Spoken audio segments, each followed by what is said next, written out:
Yes, I, a special one from the CEO, stand coming with the spoon. And your boy, Friday the Southern Band, charges on the beat. To the spoon to get your information. To the spoon to be part of our discussion. Spoon, spoon, spoon television. Spoon, spoon, spoon radio station. Spoon gonna tell you what is happening in Liberia. Spoon gonna tell you what is happening in Monrovia. Spoon gonna tell you what is happening in Africa. Just to spoon you will know. There's the children crying for starvation, just to spoon. You want to get a news update, my brother, to spoon. You want to know what is happening in Moravia, to spoon. Politicians want to make their decision, just to spoon. You want to know what happening in the ministry, to spoon. To spoon. To spoon. You from Vonjema, Maryland, to spoon. To spoon. If you eat Cape gradually, my brother, to spoon. You got a spoon TV, you got a. And the simple reason is that today, as you may have, we had, or is currently still ongoing, the first cabinet meet and greet with confirmed cabinet members and advisors to the president. And that meeting started since this morning. We went in, it is still ongoing. So we had to ask for excuse, myself, the legal advisor. But I will introduce the legal advisor shortly. So that is why we're starting at this point. And currently, those of you who are following online, via radio, or even on social media, I'd like to also say welcome to our weekly press briefing. So I earlier on talked to you about Councillor Buju-Ben Keita. Councillor Buju-Ben Keita and I will be on this press briefing today. And Councillor Keita is the legal advisor to the Office of the President here at the Executive Mansion. He's going to be also speaking about some of the legal questions and legal issues that we may talk to later on. And I also want to give a special welcome to one of the reporters who came all the way from Bomi, Radio Bomi. This is the first time that he's coming, and especially for that radio station. One of the things we try to do is to ensure that we have our local radio stations also part of these engagements. And this is our honest effort to get our reporters from out of the county, out of Montserrat, because most of you, if not all of you, are stationed in Montserrat. So this should be able to give the people of Bomi an opportunity to also follow through. Hopefully he can produce those content for the audience. And over time, we will also try to engage other journalists and media institutions in other parts of the country, other counties. So hopefully next week we can bring in another reporter so that they too can get a feeling of the presidency and get a news about what's happening in the country, especially the seat of the presidency. So we want to say welcome. I want to thank the people of Bomi for having you, and to also hope that you can share the information with your audience at the part of Liberia. Again, the president has always had a very busy week, and it's still ongoing. This week saw a lot of visitation, congratulatory messages keep pouring in from world leaders from other countries. Notably among those messages was a message from Egypt. The president received an audience, the Egyptian ambassador. He brought words of congratulations from his government and his president particularly, and also extended their country's willingness and readiness to support and work with President Joseph Liman Boakai as he worked every day for the Liberian people. The president also had visitation from the International Monetary Fund. As you remember, sometimes immediately after elections, there were meetings held in Washington, D.C., where the president had gone for a visitation, particularly at the International Monetary Fund, the IMF. So the delegation was a return visit in extension of trying to review Liberia's current status with the IMF and seeing what are the different issues that the country needs to work on so that we are possibly ready, we are possibly available for support from the International Monetary Fund. And the delegation, members of the delegation were very happy. They're currently still in country and they had a very fruitful meeting with the president. They're currently working with the Ministry of Finance to assess where the country stands when it comes to our own issues that relate to the country's own workings with the International Monetary Fund. There were some challenges, especially how, about 18 months back, Liberia wasn't qualified based on some action or inaction by previous administration. And this is an attempt by our administration to rekindle the relationship between our government and the International Monetary Fund to see what compliances we can follow through so that we as a country can be able to benefit from those support that the International Monetary Fund gives to countries, especially that fit our portfolio. There was also visitation by the team from the Liberian Legislative Corporation. As most of us know, LEC, there has been a lot of issues surrounding access to electricity and the challenges of recent. So the president saw in the audience the head of LEC, Honorable Monica Tan, and some partners came for visitation. So he's concerned about the current state of electricity in terms of the distribution, but also how people are able to get electricity, because that's what the Liberian people care about for the most part. So there are conversations happening at the moment around other possibilities of access to electricity. So the Liberian people will get to know in due course as to those conversations around those partnership discussions that are happening, and they're good news, especially when it comes to the aspect of the electricity access to electricity. The president also, as you know, the president did not attend this Gone African Union Summit. He sent the Minister of Foreign Affairs. She attended the event, and a very colorful event, and she came to brief the president on those discussions and those happenings. And he was very honored by the representation of the foreign minister. As you may know, some of you came yesterday. We had a very beautiful commissioning ceremony of ministers who have been confirmed, as well as advisors to the president, participated in the commissioning ceremony where the president did commission them, gave them the certificate, and it was a very colorful event. I also did mention earlier on about the first cabinet meet and greet by confirmed ministers and advisors to His Excellency, advisors for legal affairs and security, the economy, political, all those advisors were confirmed. We've been having serious meetings surrounding key subjects. And I can also report to you today that the government has turned a month-old young baby, 1 month-old baby, yesterday, and today is actually 31 days of the government since inauguration on January 22nd. But I can also report to you, besides just informing you about how it's clocked, but since the government inception, there have been a lot of different prospects, different conversations and actions that will be taken. And the government is continuing to be formed. The president has consistently and every day, yesterday you saw we put out an announcement, the day before there was an announcement of the appointment of additional officials.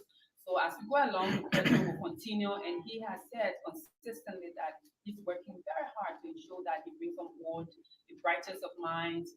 He even yesterday reiterated that his call and calling on all officials of government to declare their assets and ensure that they follow through all those issues and the anti-graft regulations, they should follow it. And it's not going to be, he keeps on reiterating, it's not going to be a business as usual, and he's very clear on that, and he consistently and regularly reminds his officials that when you are appointed to any position, your role and goal is to do the work of the Nigerian people. So he's encouraging all appointees to please follow the laws, continue to work for the Liberian people, whatever position you will find yourself in, you are there to be able to improve the sector and to show that this agenda is met. In terms of reporting to all of you, especially to the Liberian people, the 100-day deliverable is strong. Even today in the cabinet meeting, it was reiterated that the 100-day deliverable is very clear. The committee is set up to be able to ensure that the different sectors live up to their expectations. It's going to be officially launched, the documentation, even though implementation is ongoing. His plan of no car being stuck in the mud is still very clear. As we get ready to prepare for rainy season, there are plans to ensure that there are stations in different parts of our country that will have road equipment where there are challenges on those roads that they will be worked on immediately. And there are conversations along with our military, the Armed Forces of Liberia. They do have the engineering battalion, and they're going to work closely with the Ministry of Public Works and all other sectors in our partners to ensure that our 100-day deliverable, particularly the aspect of roads, will be worked on. So I'll stop here. Should you have questions, I will just have Councillor Keita speak with you all briefly on some decisions that have been taken by the cabinet, the pre-cabinet engagement, and he will be informing you shortly. But again, thank you all, and I really look forward to our engagement as always. Thank you. Councillor Keita. Councillor Keita.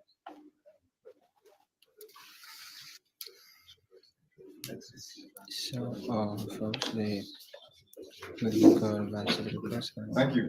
Councillor Bushman Keita is about to My name is Bushman Keita, speak on Councillor legal issues. legal advisor to the President of Liberia. I have come to just brief you on a decision reached by the cabinet at the first cabinet meeting of the new government, which was held, which is still ongoing, in fact, because we didn't want to keep you people here all day, so we had to prioritize talking to you. The decision is this: with regard to those positions that were established by statutes as tenured positions in government, agencies, commissions, and specialized organizations. Tenured positions. For example, you are there for 4 years or 5 years or 6 years. The cabinet has decided that those tenured positions violate Article 56A of the Liberian Constitution, which says that everybody who works in the executive branch of government serves at the pleasure of the president. Therefore, the cabinet has authorized the president, and it has been concluded as a government policy that all of those cabinet tenured positions that are in government will be replaced. That the president will exercise his authority to appoint people to any position in the executive branch of government, whether the person has a tenure or not, except for those positions that are protected by the Constitution of Liberia. If the tenure was created by statute, it is the position of the government that it violates Article 56A that specifically states that all of those in the executive branch of government must serve at the pleasure of the president. Now, let me quickly add this. The Liberian Supreme Court has ruled in 2 major cases: Martin Sally Colley versus Executive Branch, and the LCC case, the constitutionality of Article 16.1 and 16.2 of the new LCC Act. In those 2 cases, the Supreme Court held that the tenure are contracts, and that those contracts must be respected in keeping with Article 25 of the Constitution. Therefore, for all of those tenure positions, they are considered contracts for a definite period, contracts for a fixed period. And in all such instances where there's an employer and employee relationship established and there is an unexpired portion of the contract, the Supreme Court has held, and we agree that those holding tenured positions should be compensated for the unexpired term of their tenure. For example, you went there in 2022, you have 4 years. In 2024, you still have another 2 years to go. If you are terminated today, government owe you your 2 years pay. So we will treat it as if you serve out your term. But you cannot compel the president to keep you in a position if you are not serving at the pleasure of the president. That will be violation of Article 56E. And you cannot make a statute law that contradicts attempts to limit or repeal a provision of the Constitution. But as the Supreme Court said, in keeping with Article 25, the sanctity of contracts, all those who have valid tenures who are replaced will be compensated for the unexpired portion of their tenures, in keeping with the law. There is a caveat to that.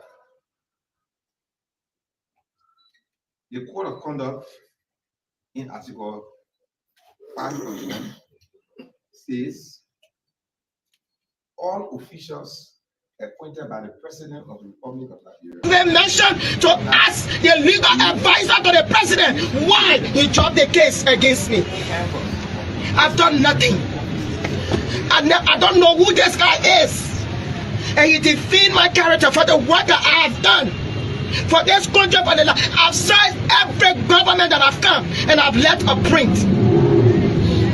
But the legal advisor, Bushman Keita, told the president of the Republic of Liberia, he instructed the Senate Court prosecutor to drop the case without my knowledge. I did not drop this case. I want us to go through the legal proceeding. Whatever judgment that comes with it, I will settle for it. I am going to the mansion with my supporter. And I'm going there to stay there until I hear from Bushman Keita why they dropped the case. In the meantime, my case is still standing in the civil court. Criminal cohesion, that's what I said. Menacing, that's what I said. Disorderly conduct, and that's what's my file in the court. And I can prove it. And I ask the justice system to not fail me.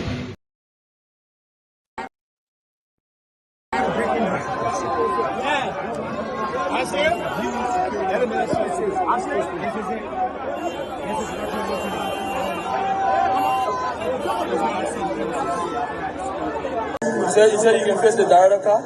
Yes. Before you become the director, you must face his car. You don't want to face his car? When was the last time you faced his car? Yeah.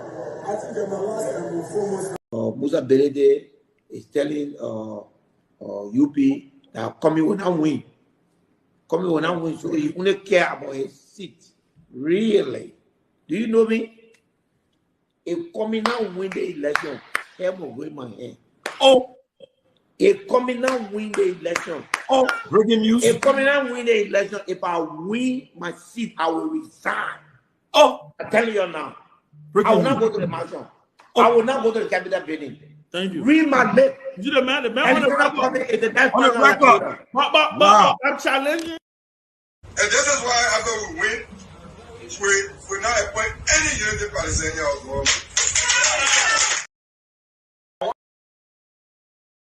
Once you heard that you didn't talk with the private jet, just 15 seconds. Yeah, you want me to talk about that one, right? Yeah, 15 seconds. The vice president flew on a private jet offered by a friend was wrong. John Biase, a friend, gave him private jet and he was flying in from Mora. And it was criticized. And so we are saying it was wrong. If we change George Weah, then we can't do the same thing or worse. No need to have changed him. Okay. Yes, sir. A special one from the CEO, Stan Turner with the spoon. And your boy, Friday the Southern Band. Charges on the beat. Okay, tune to Spoon to be part of our discussion. Tune to Spoon to know exactly what's happening in Liberia, what's happening in the ministries, in the agencies. What are the policymakers saying? What are their views on those issues? What are they doing? And this is just a platform where you tune in to get to interact, to engage with the policymakers, to have your views aired or heard across the world with respect to the issues happening in the country. I'd like to say welcome again to another edition of the show. This is the late night show, the late night politics on Spoon. We're here again live across the Spoon network, Spoon 107.5 FM,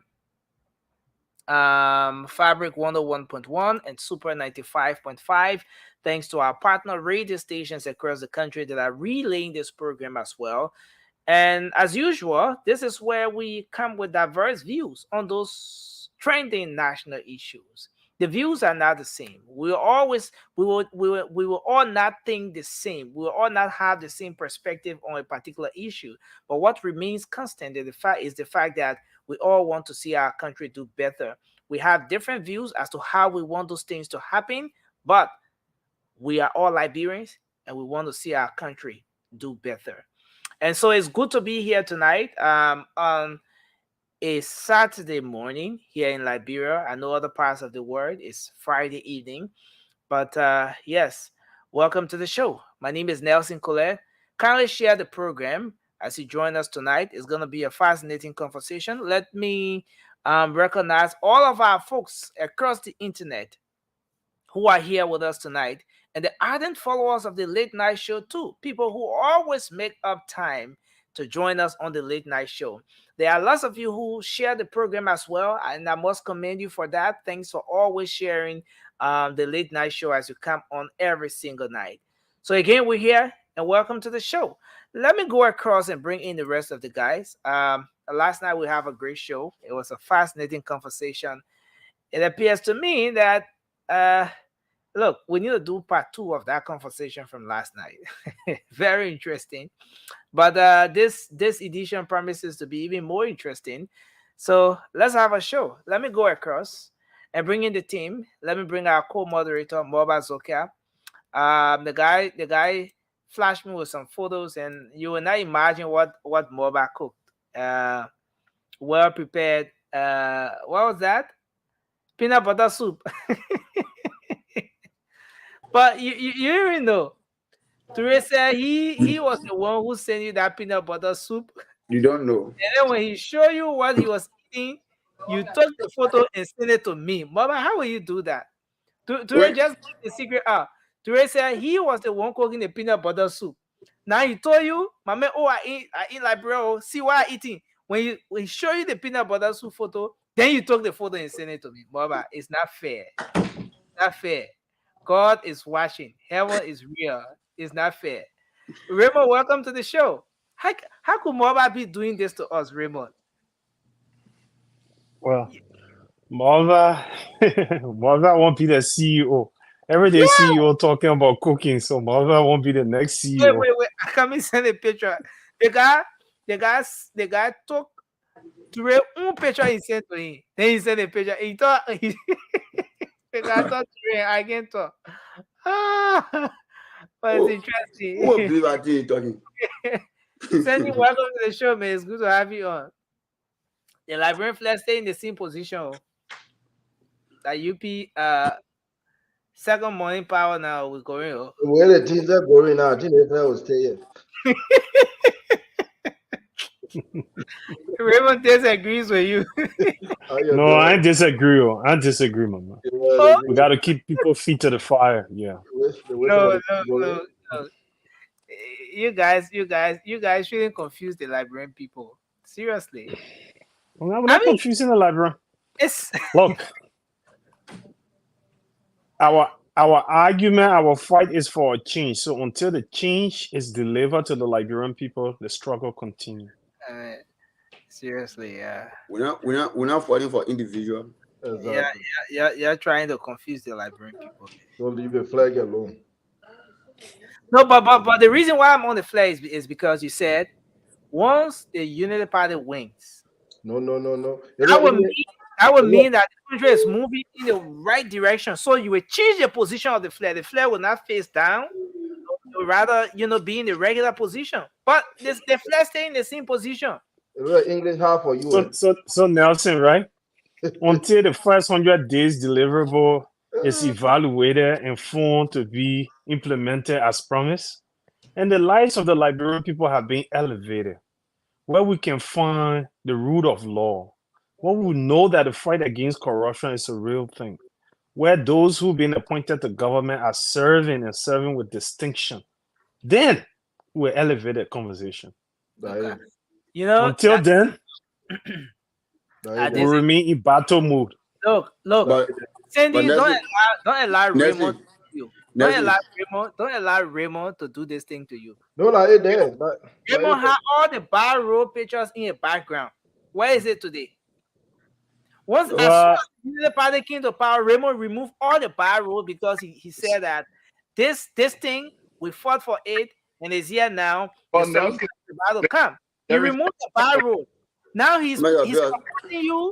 He's telling you to keep that flag in that position. Sandy. I mean, so let me confess, that's the best play the flag can be. The flag can go anywhere else. That's the best play the flag can be. So just leave it alone. No space. That's the point right there. If I put it anywhere, you'll not see it. Nessie. Look, all you're bidding on a new government, right? The baby just born. The baby can't just start walking.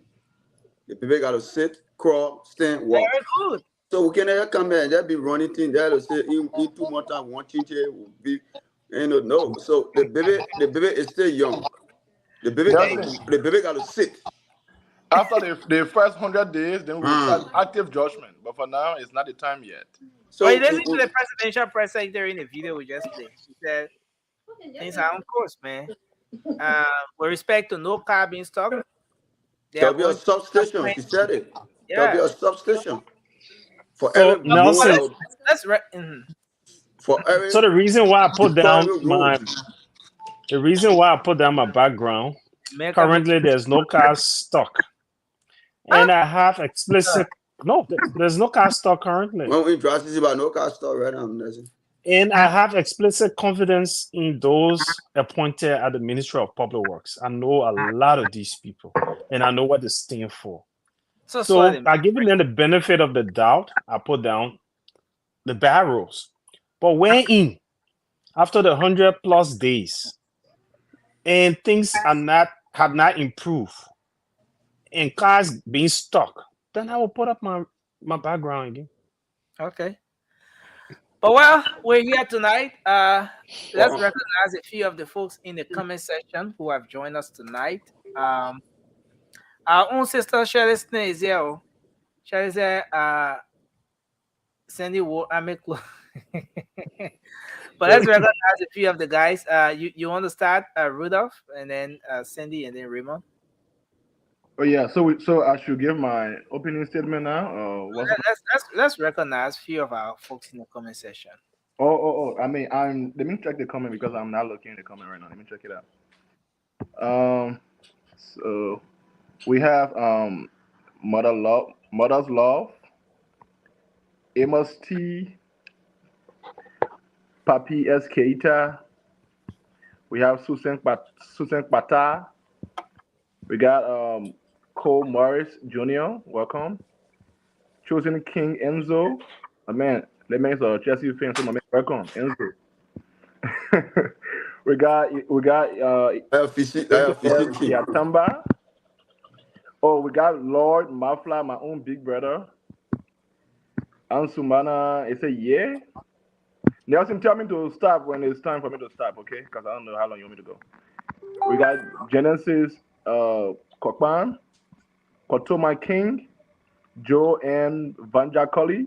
Why fucking John two last names together? I don't know. Anyway, welcome Vanja Colley. But wait, so Hands is not coming here tonight. I seen Hands in the Hands on DJ, ba. Okay.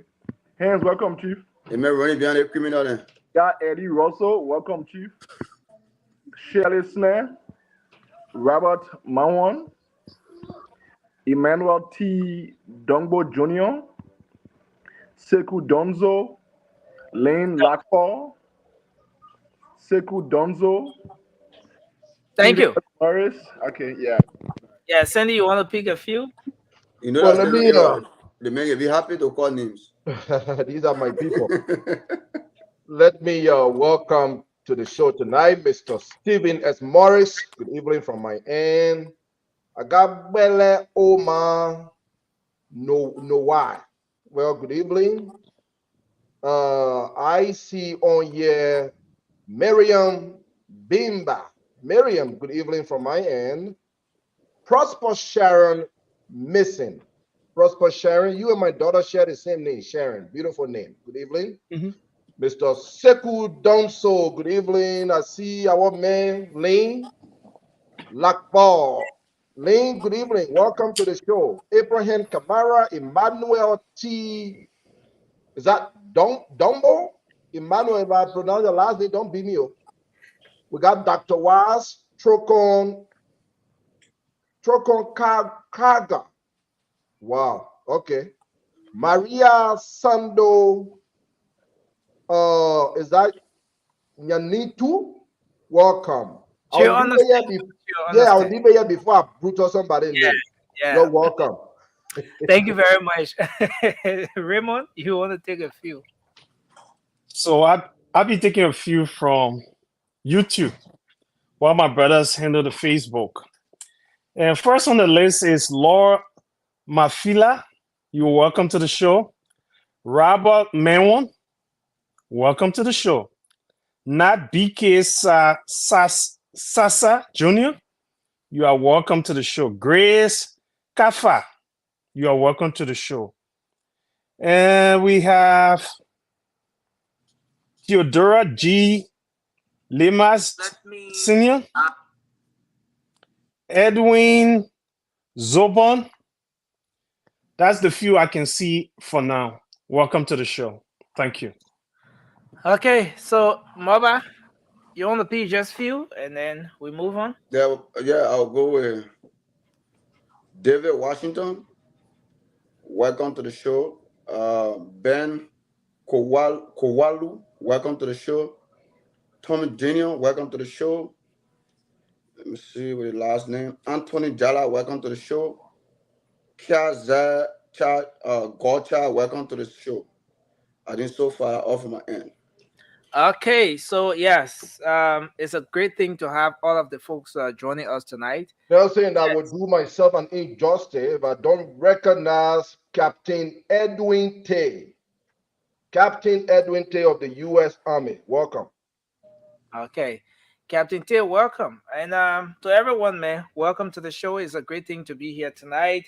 And I want to say welcome to my own senior brother, Pastor Joseph Robert. Yes, he's joining us tonight. Welcome to the show. So, yes, all of you, man, Willie Torbert, Glasgow, Macaulay, Joanna Harris, Grease, and Mercy Crush. Cash Down. Cash Down. Kocha. What? Cash Down? No, Sophie. You come here. Yes, you call. Cash Down. That person must be a business person, though. Cash Down, no CP.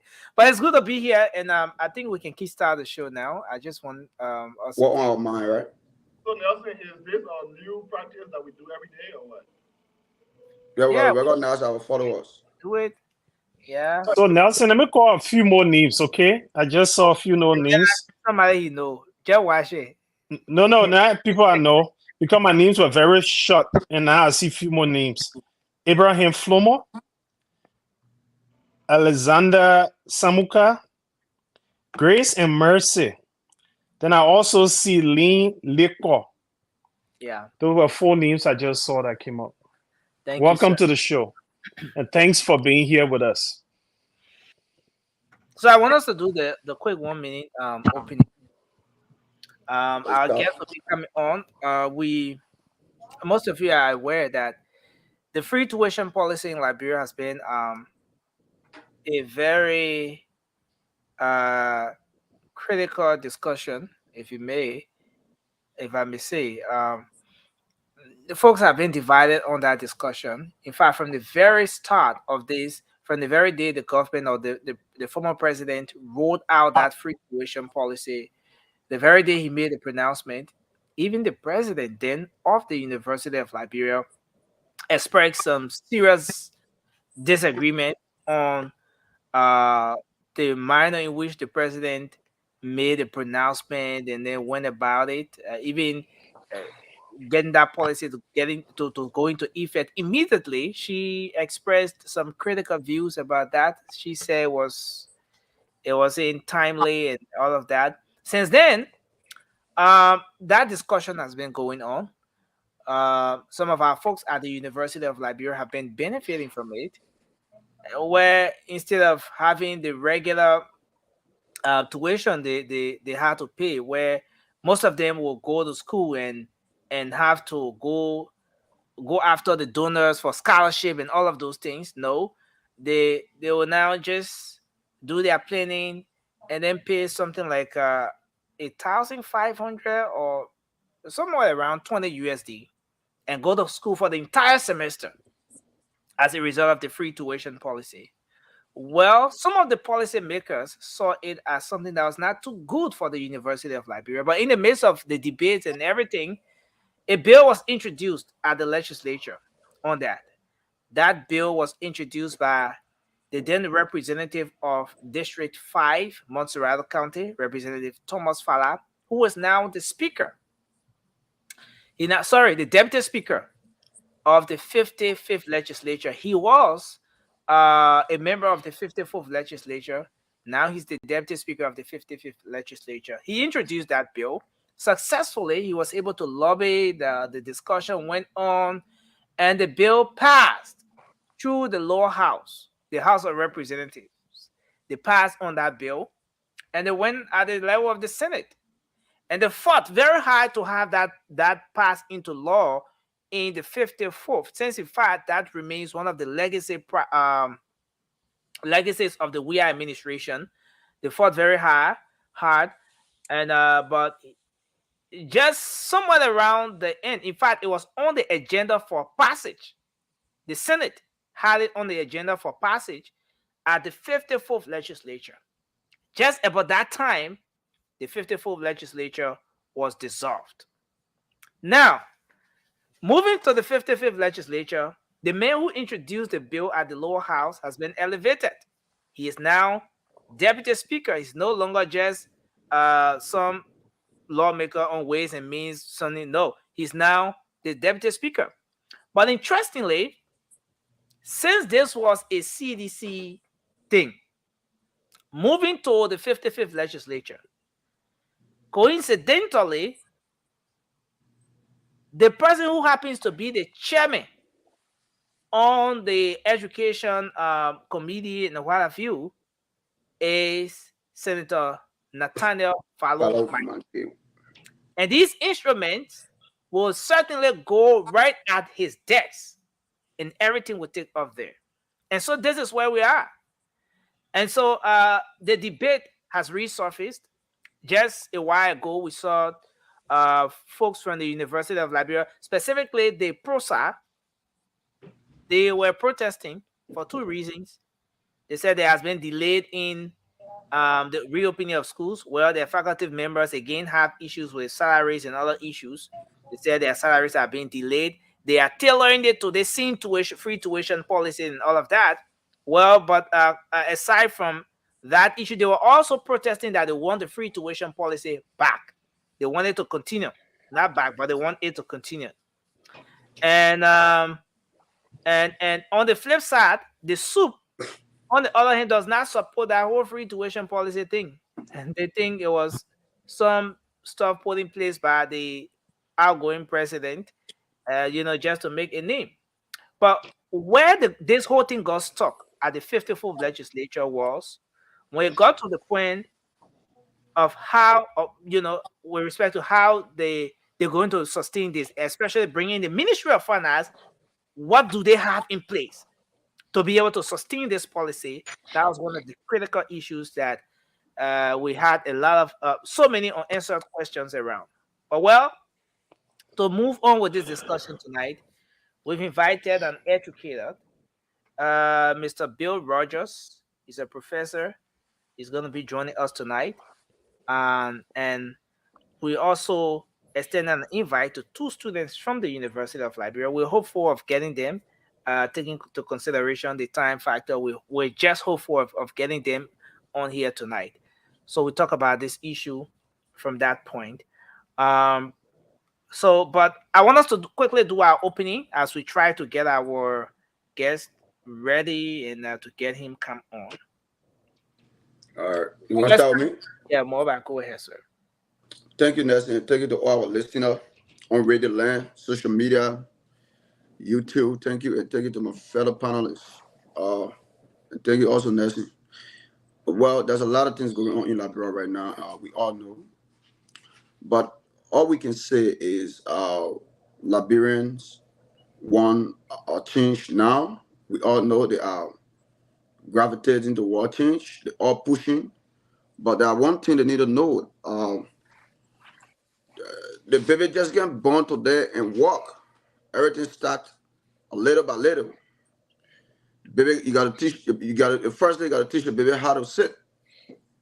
The baby gotta sit. After but the government are baby. Sitting, no, the government are baby. The government is a young government. We're just coming into power. They are not even spent 2 months. So they are still baby. The government still trying to put things together. They are still, first of all, the government still hiring people to fill position and stuff. There are some of them have not even been confirmed yet. So you can just come in less than two weeks, less than 2 months, and you listing a lot of things. You say you wanted to happen overnight. We all know we will put this government feet to the fire to deliver for the betterment of our people. But in doing so, we got to take into consideration that we can just push the government because we help to bring them in a very short time. No, let us give the government time to proceed in the right direction. We shouldn't rush the government because the government just make even 3 months. We all crying, oh thing. No, the baby got to sit, crawl, learn how to stand, walk before they start talking. So everything come by procedures, everything come day by day. So let the Liberian people rest and show that things will be better under this government. But before it be better, they gotta be a little patient. And this government is a young government. We shouldn't run the gun now and say they no. No government can come into power in 2 months' time and change everything. It's impossible. Thank you, sir. Thank you, sir. Raymond, you want to go ahead, sir? Again, I want to thank the President, His Excellency Joseph Yema Boakai, for the number of young people he has appointed into government. I think the generation change is coming to reality, especially that of the Ministry of Public Works, people that I know very well, including the Minister of Public Works, the Honorable Roland Lafayette Giddens, and to talk about other people like Josita Tapla, John Zoga, Margaret Sashi, Sundiata Drasiman, Azeve, Abraham Bility, and Albert Trokan. These are all people that I know very young, energetic, and I believe they're going to deliver. And this is a caveat I want to say to every young people. We've cried for a while to have young people to be in power. The president has seen it fit and have appointed a lot of young people in position of trust. Can we do the right thing? Can we be the change that we cry about? We have spoken a lot and now we've been given an opportunity to serve. Can we leave an indelible ink? Can we serve with distinction? Can we deliver Liberia from its current field situation to an upliftment and where all our people can benefit?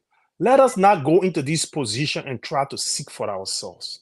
Look, if you serve well, you leave a name for yourself that will be built with diamonds and it will be permanent. But if you go and steal, you're only going to destroy yourself and destroy the future of tomorrow. Thank you. Yeah, so go ahead, Sandy, sir. Nelson, thank you for the show again, and all of us for being here. The issue of drugs in the country has always been something on my mind. That's something that I have a deep interest in discussing and finding some resolutions to this huge mess that has taken over Liberia. So I want to start off the show tonight by thanking the Liberia Drugs Enforcement Agency for the for the campaign that they have started so far. We saw that, I believe it was 2 days ago, few folks were arrested, and report again coming out of Secretary Nima County, where few folks have been arrested as well. And not just individuals are being arrested, but drugs are actually being arrested from the homes and properties of those individuals. Our young men and women that have been giving drugs, we see what that has done to them. We see that many folks like ourselves, around our age or even younger than us or older than us, have been fed drugs, and we see what that has done to them, destroy their lives, put them back, and just destroy them, and then preventing them from being part of useful citizens of Liberia. So for the Liberia Drugs Enforcement Agency to start this campaign targeting individuals that are selling drugs to our people and arresting them, bringing them to justice, I think that's a good step. I also want to thank Senator Zoe Manuel Penu of Grand Gila County, who gave his personal vehicle to the Liberia Drugs Enforcement Agency for them to use for operation at this point. I believe is that the chairman? How you call him? The director of the LDEA mentioned that Zoe Penu gave them a pickup truck because at this moment their government has not provided them vehicles to operate with. So for Senator Penu to have given his personal pickup truck to them to use is commendable, and I want to thank him. So I'm looking forward to a great show tonight. Hopefully we can discuss issues pertaining to Liberia. I'm looking forward to also interacting with my folks in the comment section. Let us discuss Liberia tonight. Thank you. Thank you. Rudolph. Thank you, Sandy. Thank you. Welcome, guys, all of you. What is always on my mind is the upliftment and betterment of the lives of Liberians, and that will always be on my mind. But I mean, with regards to this issue of the free education policy, for one, I mean, I had issue with that policy during the past regime because I feel like it was not thoroughly thought through. I feel like there was no no sustainability plan for that policy, and I feel like people, the past president was just trying to do something so that people can say, "Oh yes, he is working," and he was. And I think that was one of his campaign pillars. He was trying to get re-elected. That was why he did it. There was not much time put into it. Like I say, it was not thoroughly thought through, and there was no plan for how to sustain this project. So now we have a new government. I mean, I know, hey, I'm not going to sit here and say I don't want people to go to school free. No, I would not say that. I'm a young man, and I do believe that people should have access to education, but not just any kind of education, or quality one. And now we all know very well that this government has inherited an almost empty covers. How can this government continue with such program when one of their promises was that they are going to make sure there be some elevation in our higher learning? Because number one, I mean, you need money to to bring in good laboratories. You need money to upgrade the buildings on the campus. You need money to pay decent wages to professors. All of these things are very important, but it's sad that people are just focused on the free education, and most of them don't even look at the aspect of quality. It's one thing to just go to school and put your bag on your back, come back home, and you say, "Oh yeah, I came from school." But what quality? After you have attained a degree from the state-run university, can you compete with other people from other African countries like Uganda, Rwanda, and our peers in Africa? No, you cannot.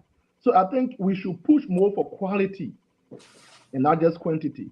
Because I mean, if you open the doors and say it's free, we'll have a lot of people running into it. Yes, but then after every month or two, you will have teachers saying that we are on strike because we are not taking pay.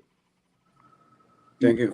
We will have students complaining that, oh, we don't have a decent learning environment. You hear them complaining that we are sitting on the floor to take tests, and these are real issues. We have pictures to prove to that. So I think this government is on the path of bettering that situation first, and then when this government have gone like maybe 2-3 years, wherein is stable enough, then we can re-implement this program wherein it will be thoroughly thought through and it will have a plan for sustainability. Thank you. Thank you, Rudy. As we wait for Matt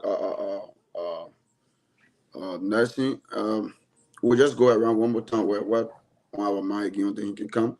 But it's so I just want to bring out the e-marshal, what the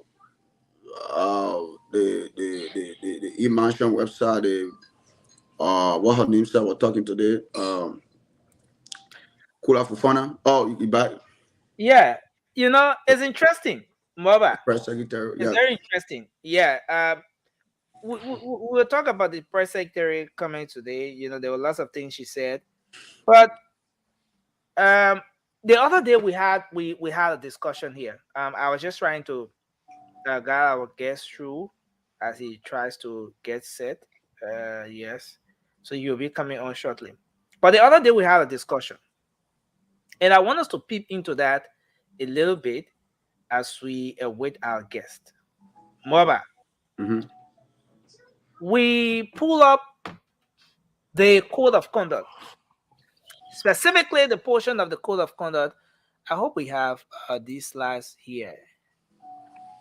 Specifically the portion that has to do with nepotism, right? Mm-hmm. And that was drawn from the argument that was raised that there is an official whose wife was appointed. And then the argument that came up was that this is nepotism. And then so we try to go a little bit deeper, look into the code of conduct and all of that. Now we're gonna get our guests coming on shortly, and then in the process, we got at a point where we could not establish that this individual whose name was mentioned was actually appointed or nominated by the president, and so that killed the argument. But following the recent listing that came up, the one before the one that came up yesterday, we saw the name, and I want to put this up. I want to put something up here. This is very important because at the end of the day, we have to settle in on these different discussions. So the debate was the wife of the Senator Moi. was nominated to serve on the board of the LPRC. Well, the folks on the other side said that was or that is a form of nepotism. For them to think that this lady should not be serving in this administration, especially in an appointed position, given that her husband is a staunch supporter of this administration. That's one. Secondly, he has influence in this administration. So what the folks on the other side, I mean, love to use a word that I will not use. Let me say the folks on the other side. So what the folks on the other side was saying is that in all given instance or whatever the case is, her husband influenced the decision to get her nominated. So if you went to the eMansion website, even the Facebook page, I don't know why I saved this thing here. You know, if you went to the eMansion, the listing that came up prior to the recent one, it is captured there. So as we await our guest, I want us to settle in on this issue, folks. This whole thing about nepotism, this whole argument, this whole debate that the folks are bringing up, when do we consider it nepotism? Because in all fairness, some of the people that folks have started pointing accusing fingers at, those people are qualified. They have the credentials, they have everything that is required to have them served in those different positions. They are Liberians. On the other hand, should they be denied only because they have a husband, or they have wives, or they have brothers or sisters working in the government, or people who are close to the power that be? Should those people be denied on those bases, or should we look or be more concentrated on what they bring to the table, how much of a change they're going to bring about in those different positions that they've been nominated in? Now, I want us to go a little into this aspect of the code of conduct. 9.7 says a public official may not appoint, employ, promote, advance, or advocate for appointed employment, promotion, or advancement in a civilian or military position in the agency or branch of government in which he or she is serving or have jurisdiction or control over. Any individual who is a relative, as defined in section 1.3.21 of the Code of Conduct, an individual who is a relative of a public official may not be appointed, employed, promoted, or advanced in or to a military or civilian position in an agency or branch of government if such appointment, employment, promotion, or advancement has been influenced or advised or advocated by the public official. Any such appointment upon investigation shall be declared null and void upon being declared guilty in accordance with due process. The appointing authority shall be subject to dismissal, suspension, or impeachment in accordance with due process. Now, here on the show the very night, we went to that session that is being mentioned, session 1.3.21. And that session defined relative as your husband, your wife, your son, or your daughter. Relatives. That's how the very Code of Conduct defines relatives. Now, so I want us to talk about this a bit, folks. Is it does this argument hold any water? Is it fair to say that individuals who have authority in this government should not have their wives, their children, their husbands, or what have you working, even though those people are qualified? Let's start with you, Rudolph. Nelson, you know, this argument for me, I think it's a lazy argument and it holds no substance at all. Because the thing is, maybe people just don't understand what nepotism is. Because for such an act to be for an act to be considered nepotism, one has to have the power of his or her family member at a certain position. Okay. I don't know who exactly you guys are talking about because I was not on the show. But for the mere fact that this person was appointed by the president, and there is no one can prove, substantially that decision was first-hand influenced by her husband, there is no case.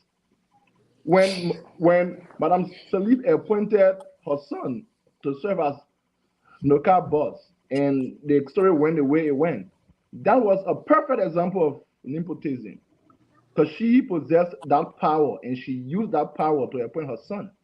But if I am in a position, let's say, because I know Nelson, right? But then Nelson has this son who is very qualified, who he has spent his life qualifying himself to serve his country.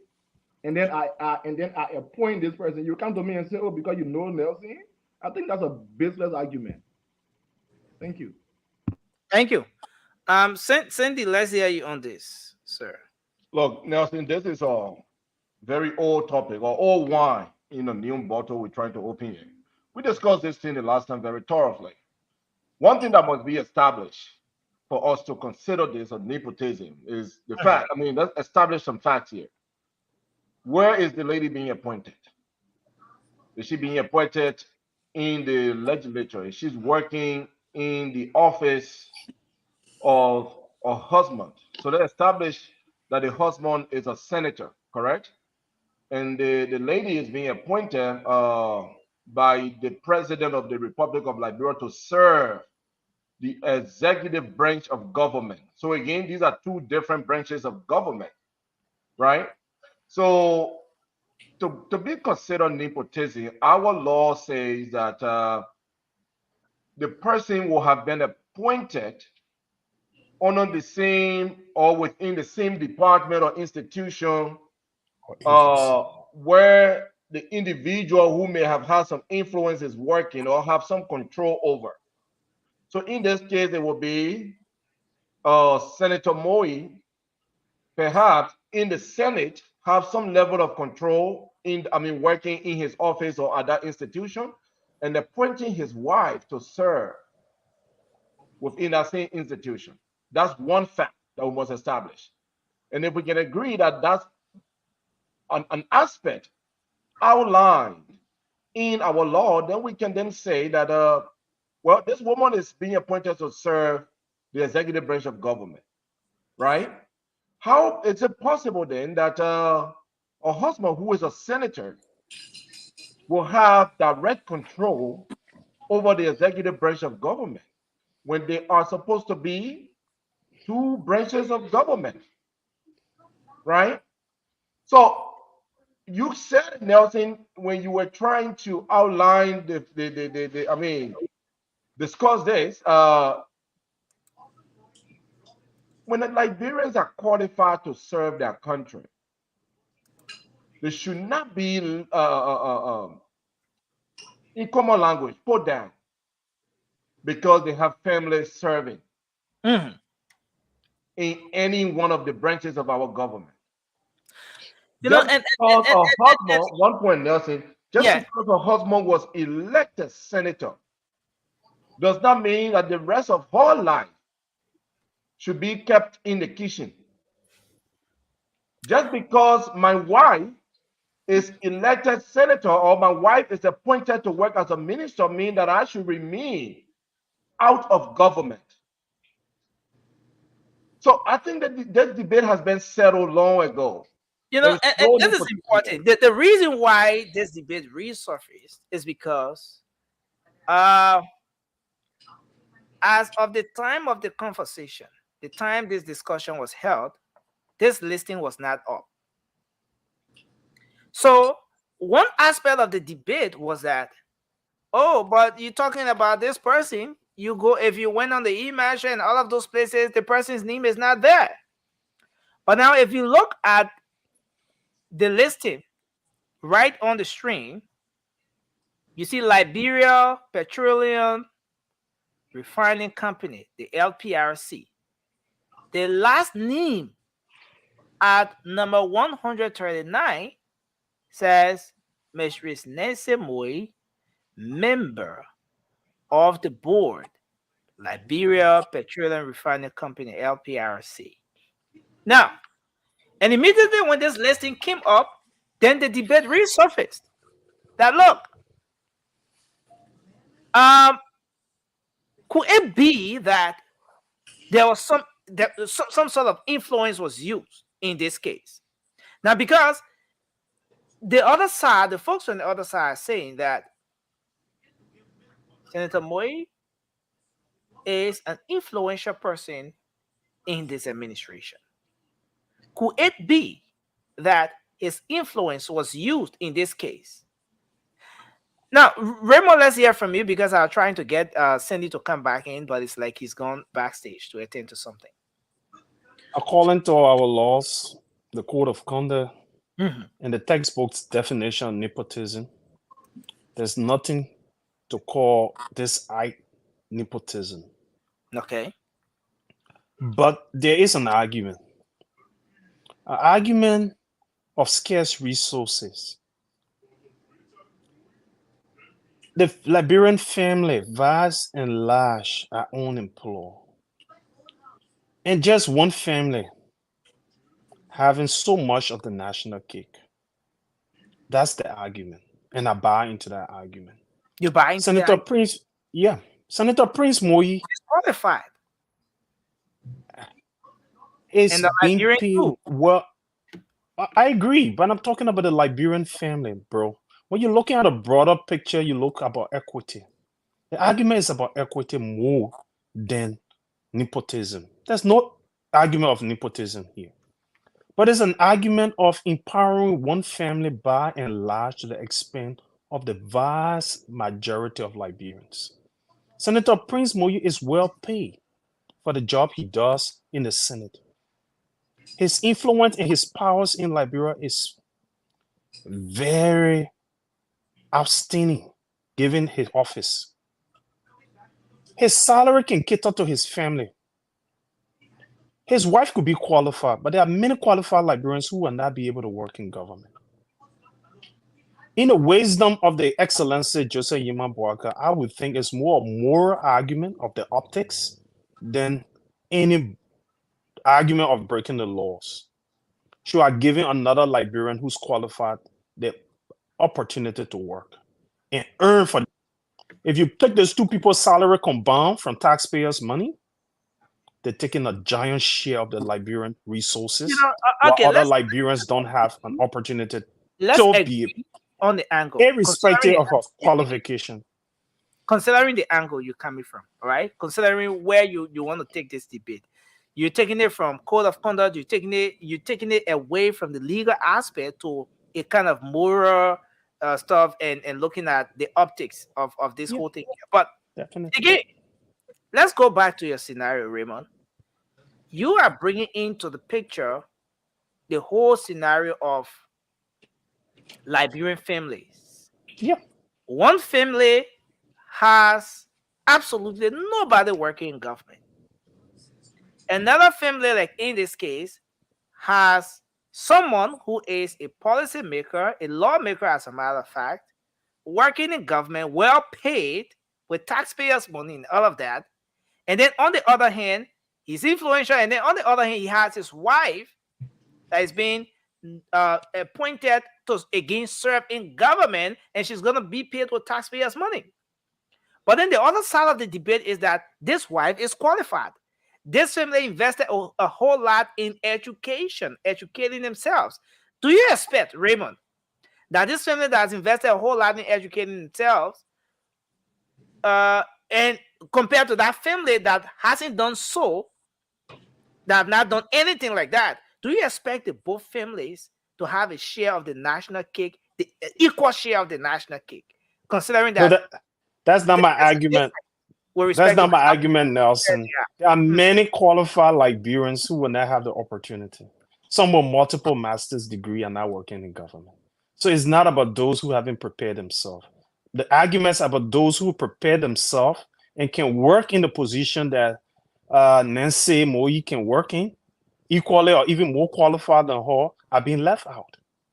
And Senator Prim Moi is a policymaker. He have had an opportunity to better Liberia to the extent that the vast majority of the Liberian family can benefit. That has not been achieved. So if I was in the position of Senator Prince Moi, I would have advised my wife not to take the position. It's the optics more than the legal argument. It's not about the legal argument. So Liberia belongs to all Liberians. And it should be about equity. Let every Liberian family benefit from the natural resources, as we call it, the national cake. You know, that one family should have a big slash on their plate, and the others don't even have the crumbs. That's the argument. We're gonna move to mobile, but let me give Rudolph a few seconds. Rudolph, now you've seen the name. I decided not to mention the name until I have this slides up. Thank you, Nelson. No, thank you. I mean, LPRC. I kind of have Nancy Moi, member of the board, LPRC. Do you agree with anyone who come with this argument that the influence of Senator Moi must have played in this whole appointment process and making it nepotism, as some have turned it to be? Nelson, I mean, like I just said, I think the argument or the debate of nepotism is dead and buried already. But I mean, I like how Raymond agreed to that there is nothing about nepotism in this. But then his point about moral issues, right? I mean, I think Raymond would have had a brilliant point, or his point would have been right if Mr. Moi or Senator Moi was holding a position that was appointed. If he was holding an appointed position. But here is it. This man was sent by his people, not by the president though. His people. They have they have placed certain amount of trust in him to serve them. But again, maybe there's something we're missing here, Rudolph. Maybe there's something we're missing here. Yeah. If you go back to the very code of conduct, that slide we pulled up from the code of conduct. Yeah. It did not talk about serving in the same branch of government or what have you. No. No, all right? I think it's no. I mean, no, it's more about no. If there's a portion here that says any public official. Say a public official may not appoint. That's number one. Employ. That's number two. Promote, advance, or advocate for appointment. And this is another aspect. So you may not be the one appointing, like in the case of the president. You may not have the power to promote or advance, but advocacy. And that's where the whole issue of influence comes into the picture. No. But Nelson, can I come in? So Nelson, can I come in? Yeah. We have to learn his thoughts. Real quick, Nelson. I think you are trying to take us back, right? And I think we have dealt with that aspect already, right? Because like the thing about appointment, this lady was not appointed by her husband in any way. She was appointed. So appointment is out, right? Advanced promotion is out, but advocating is still in the picture. What? You say what? Advocating. There's a portion there that says advocating. Yeah, but Nelson, how can you you validate that argument? Is there any evidence to show to that? None. So it's dead, right? I think the only argument we have here now is on Raymond's point about Mora. And that's what I am telling him, right? I feel like if these two people were both appointed by the, then you would tell me, but why this man is appointing two people from the same family to enjoy the cake more than other people? No, but if that is something you want to go to, then we go to the Ministry of State for Presidential Affairs, where Anthony Colonel Kratoka is one of the assistant ministers, one of the deputy ministers or so. And then you go to the Ministry of Labor, where Councillor Cooper Kura has been designated or nominated to serve. That is where right? Raymond. How about that? Raymond, I think that's a good place you can send your argument. So for that, that's not an argument, because the argument that's not the same family as we know the family to be. Oh, it's not two brothers can work in the same government, but I'm talking about the household. That's my argument. My argument is about the household. Senator Moise wages goes to his household. His wife wages goes to the household, and all comes from the same national coffers. That's my argument. The argument about Nelson, about the 9.7, it doesn't hold. It says that military or civilian, it says agency or same branch of government is defined. They must be in the same agency or the same branch of government. And in this instance, it doesn't apply. Okay. So the argument of nepotism or breaking the code of conduct doesn't hold. For me, it's a moral argument. Liberians went to this election based on the economy and the livelihood condition of the Liberian family. That was number one on the ballot. So while we serve the Liberian people, let's be cautious of this. Number one on the ballot. One family being worthy, and the rest of the family lavishing in poverty. That's the moral argument. Thank you.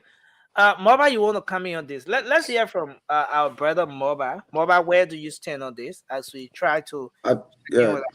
Yeah. Thank you, Nelson. I think that whole thing about the nepotism, and we should trash it out, because the two people is not working like in the same department, or we have no evidence. We have no evidence that Senator Moise influenced the president to pick his wife. We have no evidence that, or we have no call log, no text message, nothing. The president, Joseph Yema Baka, did it on his own because he felt within himself she is competent to run that identical entity. So that whole thing about nepotism on that issue, I think it is, is like it ain't got no substance, it ain't got nothing in it that we can come here and argue on. Like our brother from the other side will come here, they will argue on the whole day.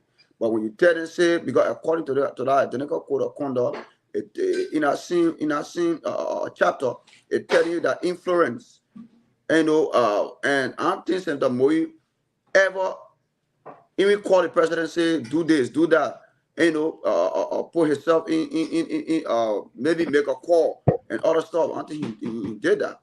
The president did it on his own.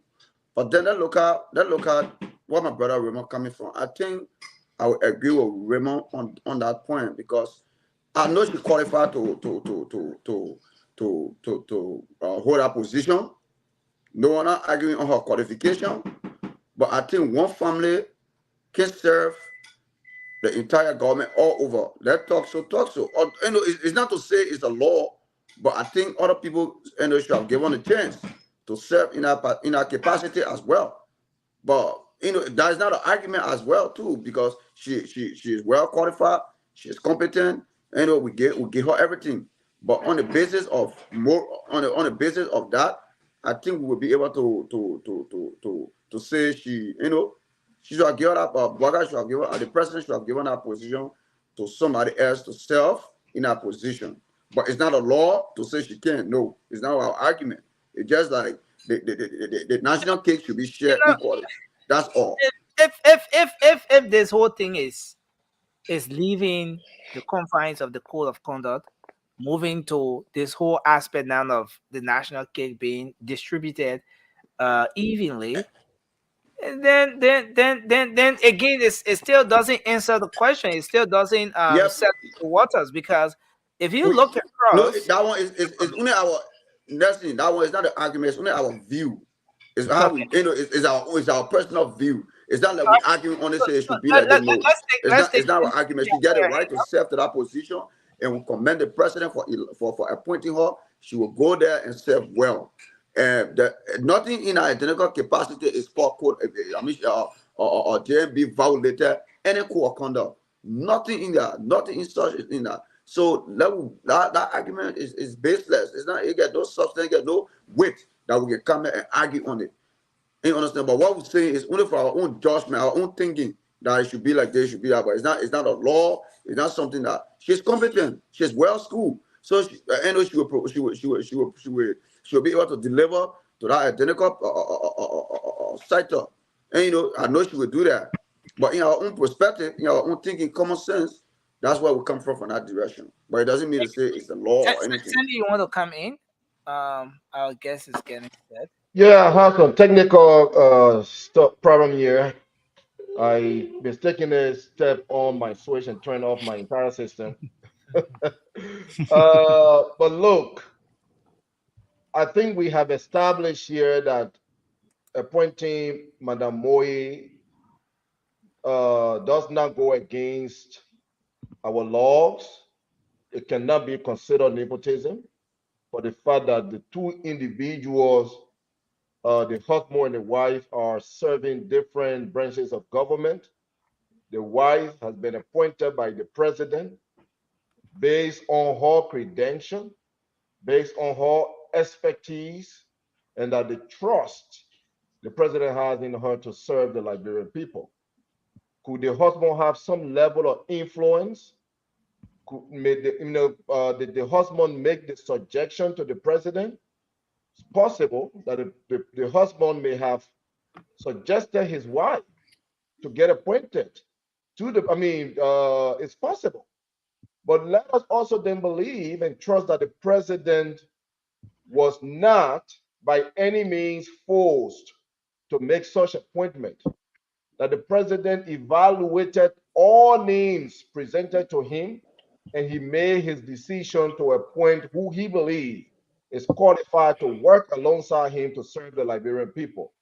Now, on the line of the debate now, the new debate of, well, every household should be given the opportunity and, we're here to face the economy so that all Liberians can benefit. I agree to some extent. I am a believer of equitable distribution of employment. I believe Liberians should be given the opportunity to compete. But I must say that we have seen everywhere around the world where several individuals would be, would serve the same government at the same time in different positions on the different entities. While it's true that we want to consider everybody, the fact is not everybody is going to get employed. So for me, those that are qualified and trusted by the president to serve the Liberian people, when they are appointed, what I expect from them is that I want to start seeing improvement in the lives of all Liberians. Can they deliver? Can they improve the economy? Can they open way for the private sector to start booming again so that Liberians can get involved into businesses, so that Liberians can get employed, even outside of government? I don't want to see every Liberian going into government. I want to see most Liberians being employed outside of government. And that's what I want to see. And that's what I believe will help to revamp our economy and to improve the lives of of Liberians. Thank you. Yeah. Thank you. Thank you, Cindy. And I think you have a point there. At the end of the day, so much attention will be given to the handmark, the contributions that those people will make. But it's just fair enough that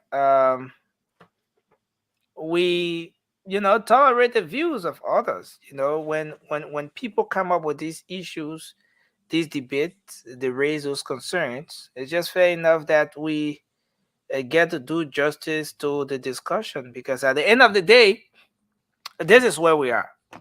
It may not sink down well with us, you know.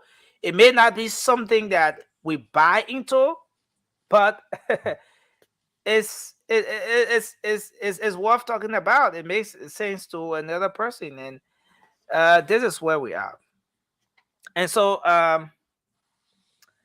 our guest is almost set up. I don't know what's happening, but I want us to take a look at something here, folks.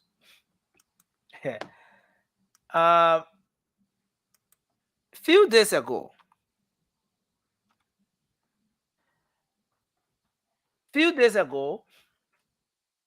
we had a post, there were some concerns raised by the former District 8 lawmaker.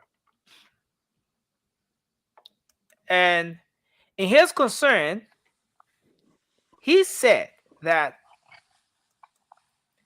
they are contemplating, and I want to be exact. I don't want to misquote the former lawmaker.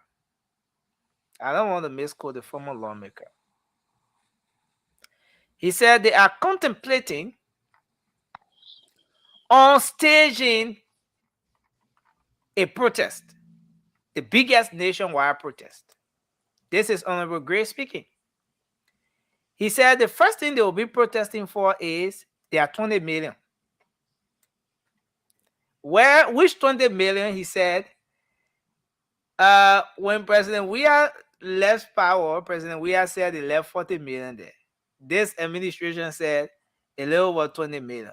So he said the remaining 20 million is what they will be protesting for. They want their 20 million back. Similar to the 16 billion protests that people had across the country, he said they want their 20 million back. Now, guys, listening to this issue, this concern, or whatever put forward by this lawmaker, is there any reason to buy into this whole issue he's bringing to the table? The CDC left power just a while ago.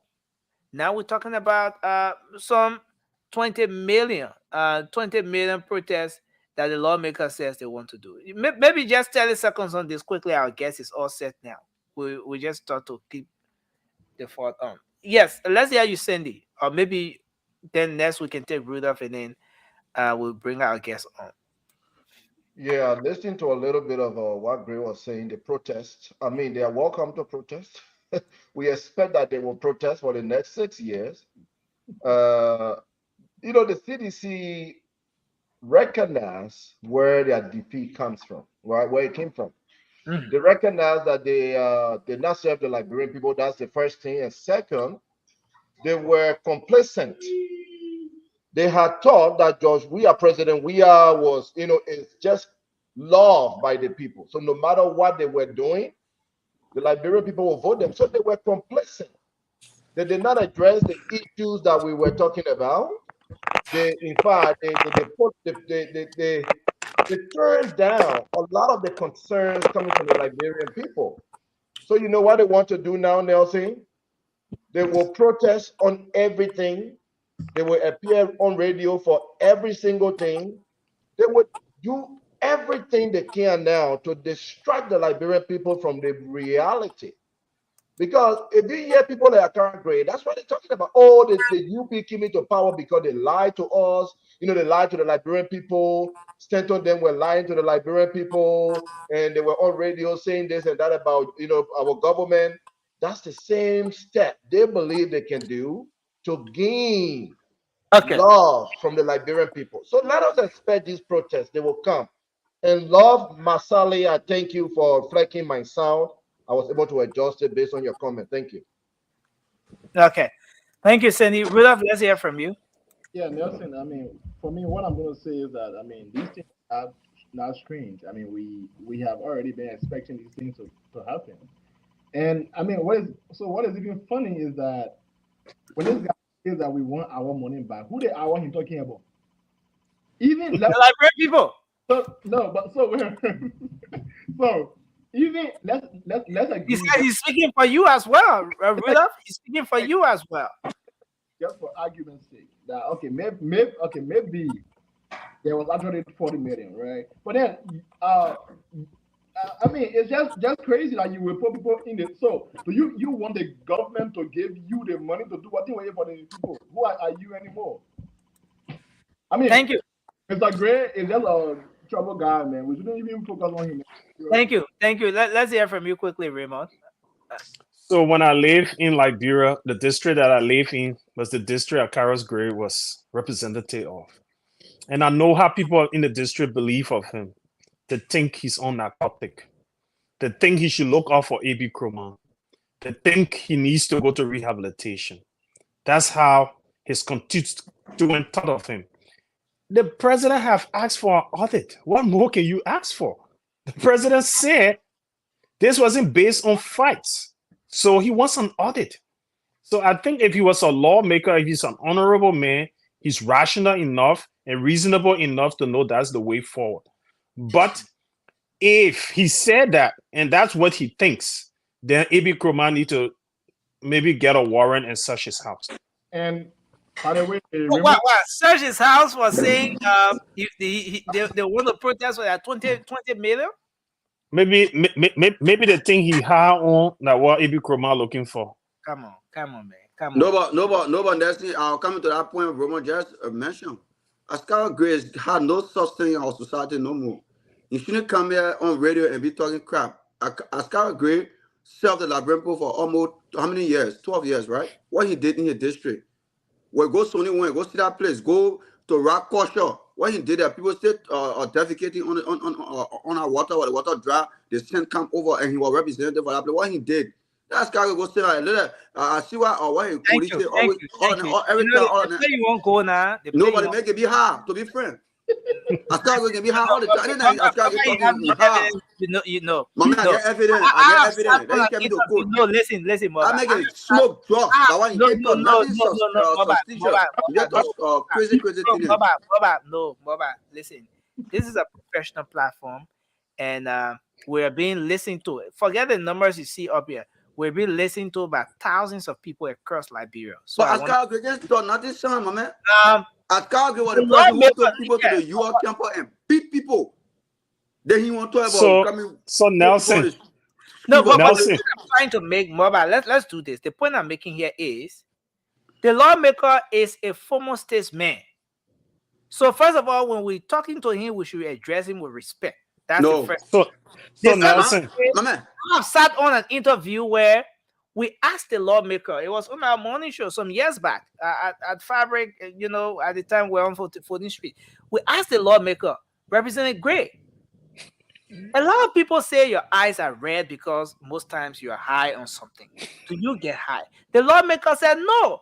He said he had some issue with his eyes and stuff, and he gave tangible reasons. So listen. I don't want us to go. No, listen. Yeah, so Nelson, hold on.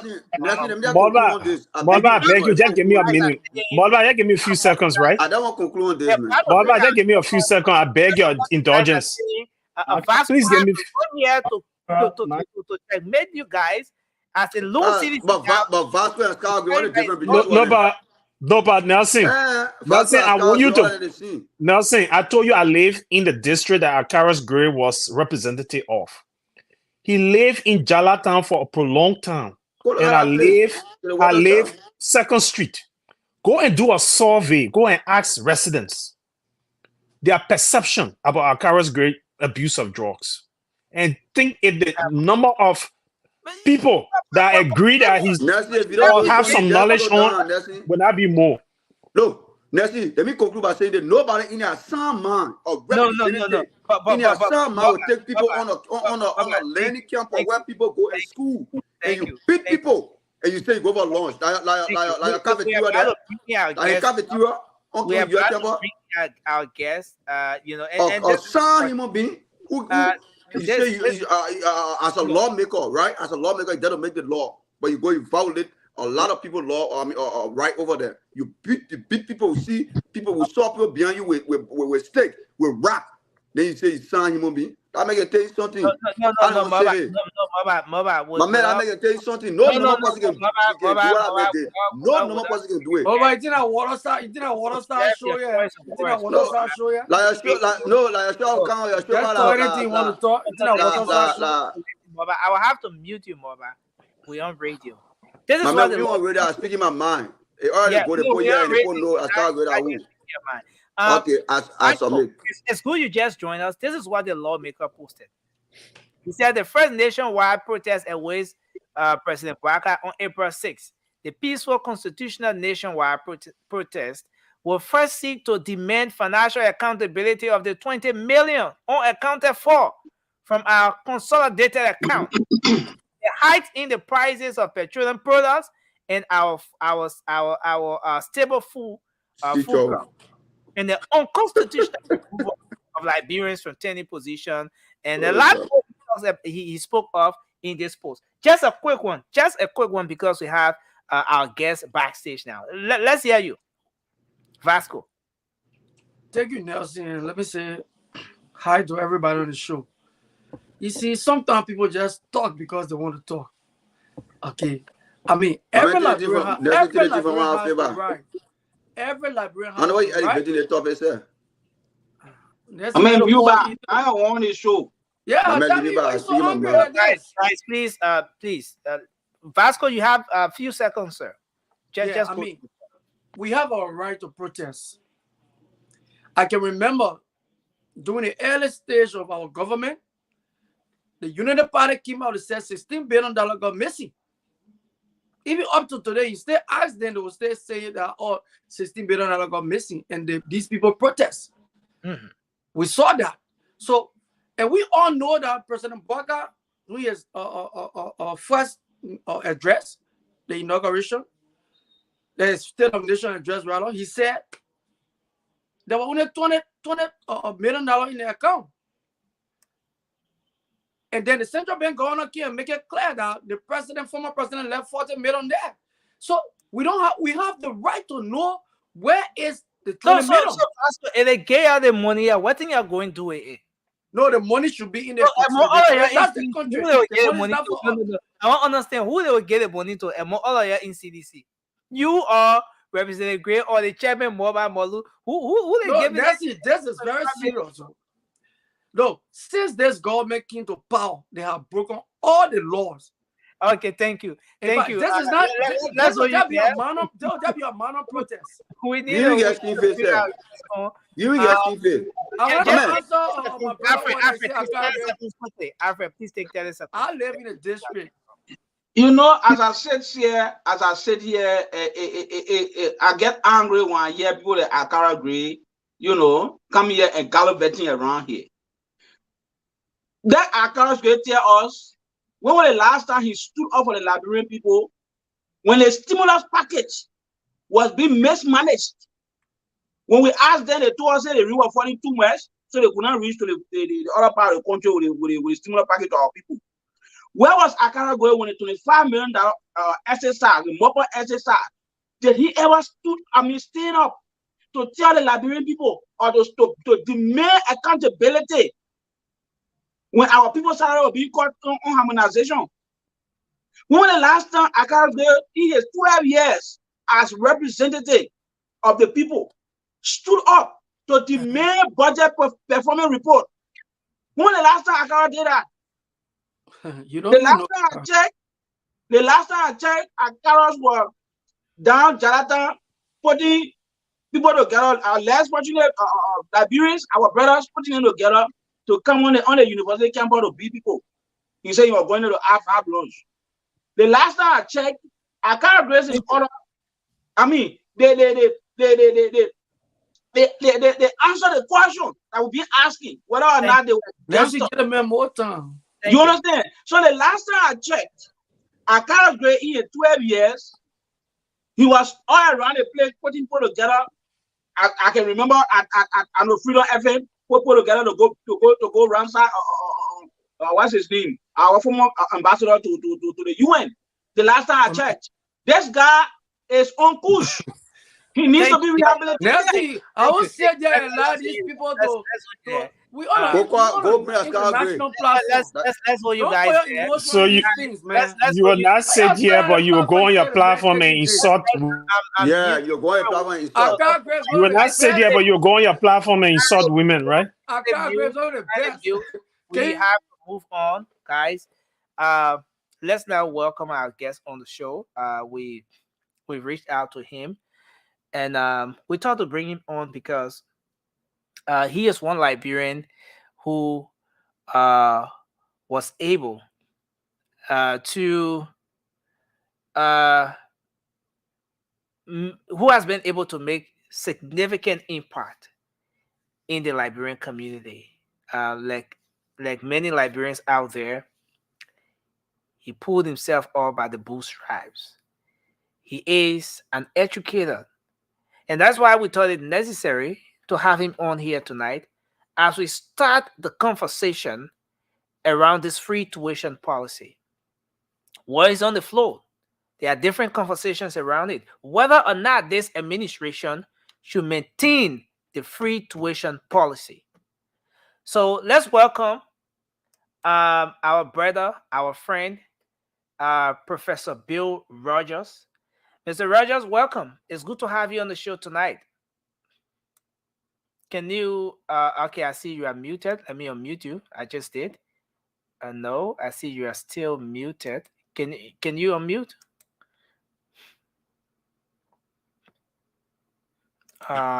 Yes. Okay. Hello. Can you hear me? Yes, I can hear you very live and clear. Okay. It's good to have you on tonight, sir. Welcome to the Late Night Show. Wow. Well, I just want to say thank you. And I start with Nancy and Colette. I just want to say thank you. And there's a Molba and Alfred. And I can see Romo. And I see the latest man called Vaso Sumbo. And I see Bala. I see and Sunny. I just want to extend my gratitude for you guys advocating for Liberia and the job you guys done, leaving your bedroom, leaving your wife, your children, to sacrifice your time and the energy invest to advocate for all Liberians. It is commendable. I'm going to say, not everyone get the heart to do so. And some of you guys, now you guys going to be divorced because some of your wives say that you're talking, don't bring it to me. And you deny your access. It is not an easy task. But you're fighting the serial war to destroy the barriers and to bring in life to other people that are sleeping. I want to say thank you for having me tonight.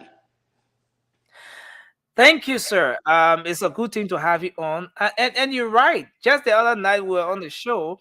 Our own brother Francis, his wife went in the comment section. It's like she advised the guy over and over, and he wasn't listening. So she went in the comment section and said, "Francis, you're shouting," and everyone, yeah. But this is the beauty of what we do, and every single person up here is doing this because of love for country. And as young people, everyone wants to see that Liberia gets on that path, that our country is doing better. A platform where young people can even critique their governments, critique what the policymakers are doing, irrespective of who they are, And yes, so it's a good thing that we have you on tonight. We appreciate you for accepting our invite to be on here tonight. Now, a lot of people just getting to see you here for the first time. The folks in our comment section across the social media, some of the people on radio, glued to their radio at this hour of the morning here in Liberia, they're getting to know the name or hear the name for the first time. Who is Mr. Bill Rogers? Let's start from there. I know we're going to go into the other issues. There are lots of issues to talk about, but just tell us a bit. I mean, in a few minutes, who is Mr. Bill Rogers? Nelson, thank you today. And I know we all need counseling as well. And Vasco then going to be counseled today. And this show going to be a special show. If you everyone around Liberia, globally, internationally, Philadelphia, Minnesota, and whatever era, today going to be a wake-up call for Liberian to be motivated and inspired. And everyone needs inspiration as well. With all these guys that are on the social media advocating for us, they need some empowerment and encouragement as well. Somebody got to tell them that you're doing good. But Bill Rogers is a born Liberian, grew up in Liberia from Maigiri County, Pacifico de Bon County. Bill Rogers was the former Liberian track athlete in Liberia. Bill Rogers was a man that grew up and sent himself to school. And my mom and daddy have never seen me going to school since I was born. But I have been trying with my friends from around Liberia. Bill Rogers was a young man that was kidnapped in Liberia. And they got chopped his toes and left in the bush to die. But God gave me the second chance, with me, found me, put me in a wheelbarrow, take me to Sanoye Hospital, and give me the second chance. There were no doctors on the ship, but nurses were up there fighting to save me. I'm a young man, still alive, and part of my body have been buried in Liberia, but I'm grateful. My setback had delivered me from the darkness and gave me the opportunity to be where I am today. I wonder if that didn't happen to Bill Rogers, I don't know what my life could be turned today. But God gave me the second chance.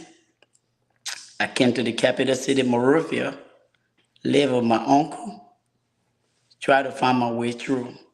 He gave me the time, and I lived in his living room, found friends, paired myself with good friends to see how best I can go to school. I didn't know nothing about school. I thought I wanted to play soccer, but no one could put me on the soccer pitch because they think that I have a disability or somehow, but I didn't know that I have a disability or somehow because they don't want to hurt me. As soon as they put me on the soccer pitch, everybody would just stand still. They start looking at me. But I wanted to play. I have the gut to do what I wanted to do. So somebody gave me a chance to go to school for the first time thinking that I'm going to play the soccer. I sat down in the classroom, Elizabeth Crawford Memorial School in Liberia. That's the first school I ever seen. I sat in the classroom. I didn't know the definition of present or absent. So the teacher started calling roles, and every student was answering, like Nancy Colestini by Mulba. And he said, nursing. Then nursing said absence for, and Ramon. Then Ramon said absent for. They started confusing my brain. So the reached to me said, Bill, I said absent. Because nursing said absent for Mulba, I don't know. So I didn't know the difference between present and absent. So that was a very disaster that I caused. The teacher brought me out, beat me 25 latte, tear my back. And I went home, asked my uncle why they had to beat me. And I didn't know the importance of that. So I decided to pursue the means of academic challenge to know the definition of what education means. I started to sell junior biscuit, petty biscuit in the street of Monrovia, trying to find a way through. And one day, another friend found me, gave me the time to come to Landmeadow Junior High School. He said, come through. I started in the second grade. I used to be the last person writing in the class when all my friends finished, they write. But the college was short, and that's how I make my life. Somebody found me, gave me the second chance to see that I can represent Liberia. I said I wanted to run track. Everybody started laughing at me. And I said I wanted to run track, so I started representing my school. I put my school on the map of track and field in Liberia. From there, my talent was discovered by a lady called Dr. Grace Ann Thinking.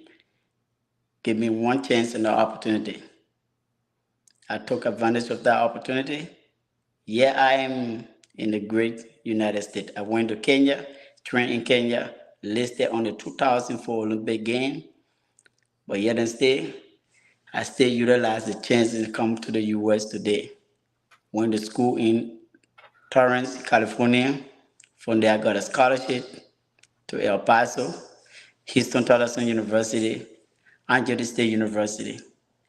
And my life had just been transformed and making the positive impact in the life of a lot of young children in the United States of America. And even in Liberia, I never closed my eye. I have a Bill Rogers Youth Foundation where I transform the life of young people, provide opportunity for young people. I have created scholarship means for young Liberians to leave from Liberia. Many of them have obtained a master's degree in helping their country, Liberia.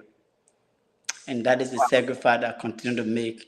And I'm still opening rooms and doors for a lot of young people as well. And my eyes will never be closed as long my body parts have been buried in Liberia. That is Bill Rogers. This is I don't know where to start from, but this is a touching story.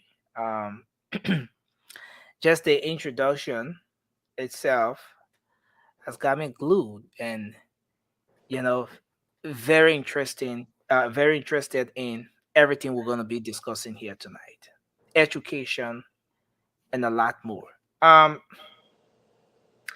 But you as a Liberian with such a very inspiring story, I want you to tell us. We're about to move into the educational aspect, but you won an award at the university. What's the name of the university again? Houston Tolleson University is HBCU University in Austin, Texas. One of the oldest university in Texas, yeah. As one of the, you want to tell us about that? Because I have a question for Naeem.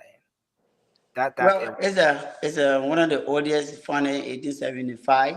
It been No, I mean about the award. About the award. Yeah, the award. Well, the award, it was an astonishing, surprising award. And what I do it 110% in everything I do. Just while I work on the track, that's the same mentality I apply in the classroom as well. I never came to the United States thinking that I'm going to be a professor today. I volunteered my service in the institution for 10 good years with no dime, with no payment. When I got my other master's degree in higher education and sport management, I went to New York in the youth division to work with the State Department of New York, and they hired me full-time to work in the State Department in New York.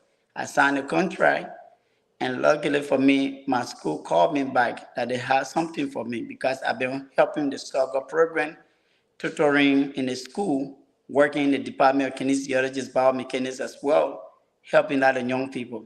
So they brought me back, and 2 years later, as a full-time professor. It takes you 10 years to be a full-time professor as well, but God just blessed me to put me in that position as a full-time professor in the Department of Kinesiology, Human Performance, where I teach health, dimensions of health and awareness, philosophy of coaching, biomechanics as well, and all sporting arena program and foundational kinesiologists. So I came back to the school to contribute that helped me build me up as well. I started teaching, and nobody watching, nobody will go follow me in my classroom. I'm in charge, but those that you serve, they make the recommendation. Those that you work for, like how you people working tonight, the Liberian will see you, they will recognize you in meeting, and that's how I teach, help the student, I serve them right, respect them, but I have a principle because I came from Liberia. I was beaten in classroom 24 hours because I pay for my own study class as well.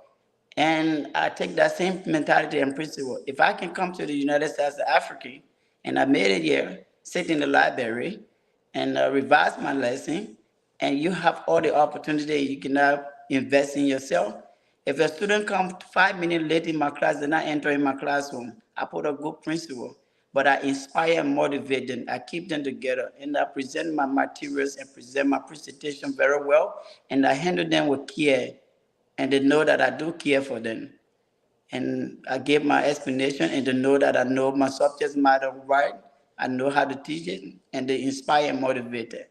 So I was not thinking about a war of anything. They just asked me to go in that meeting.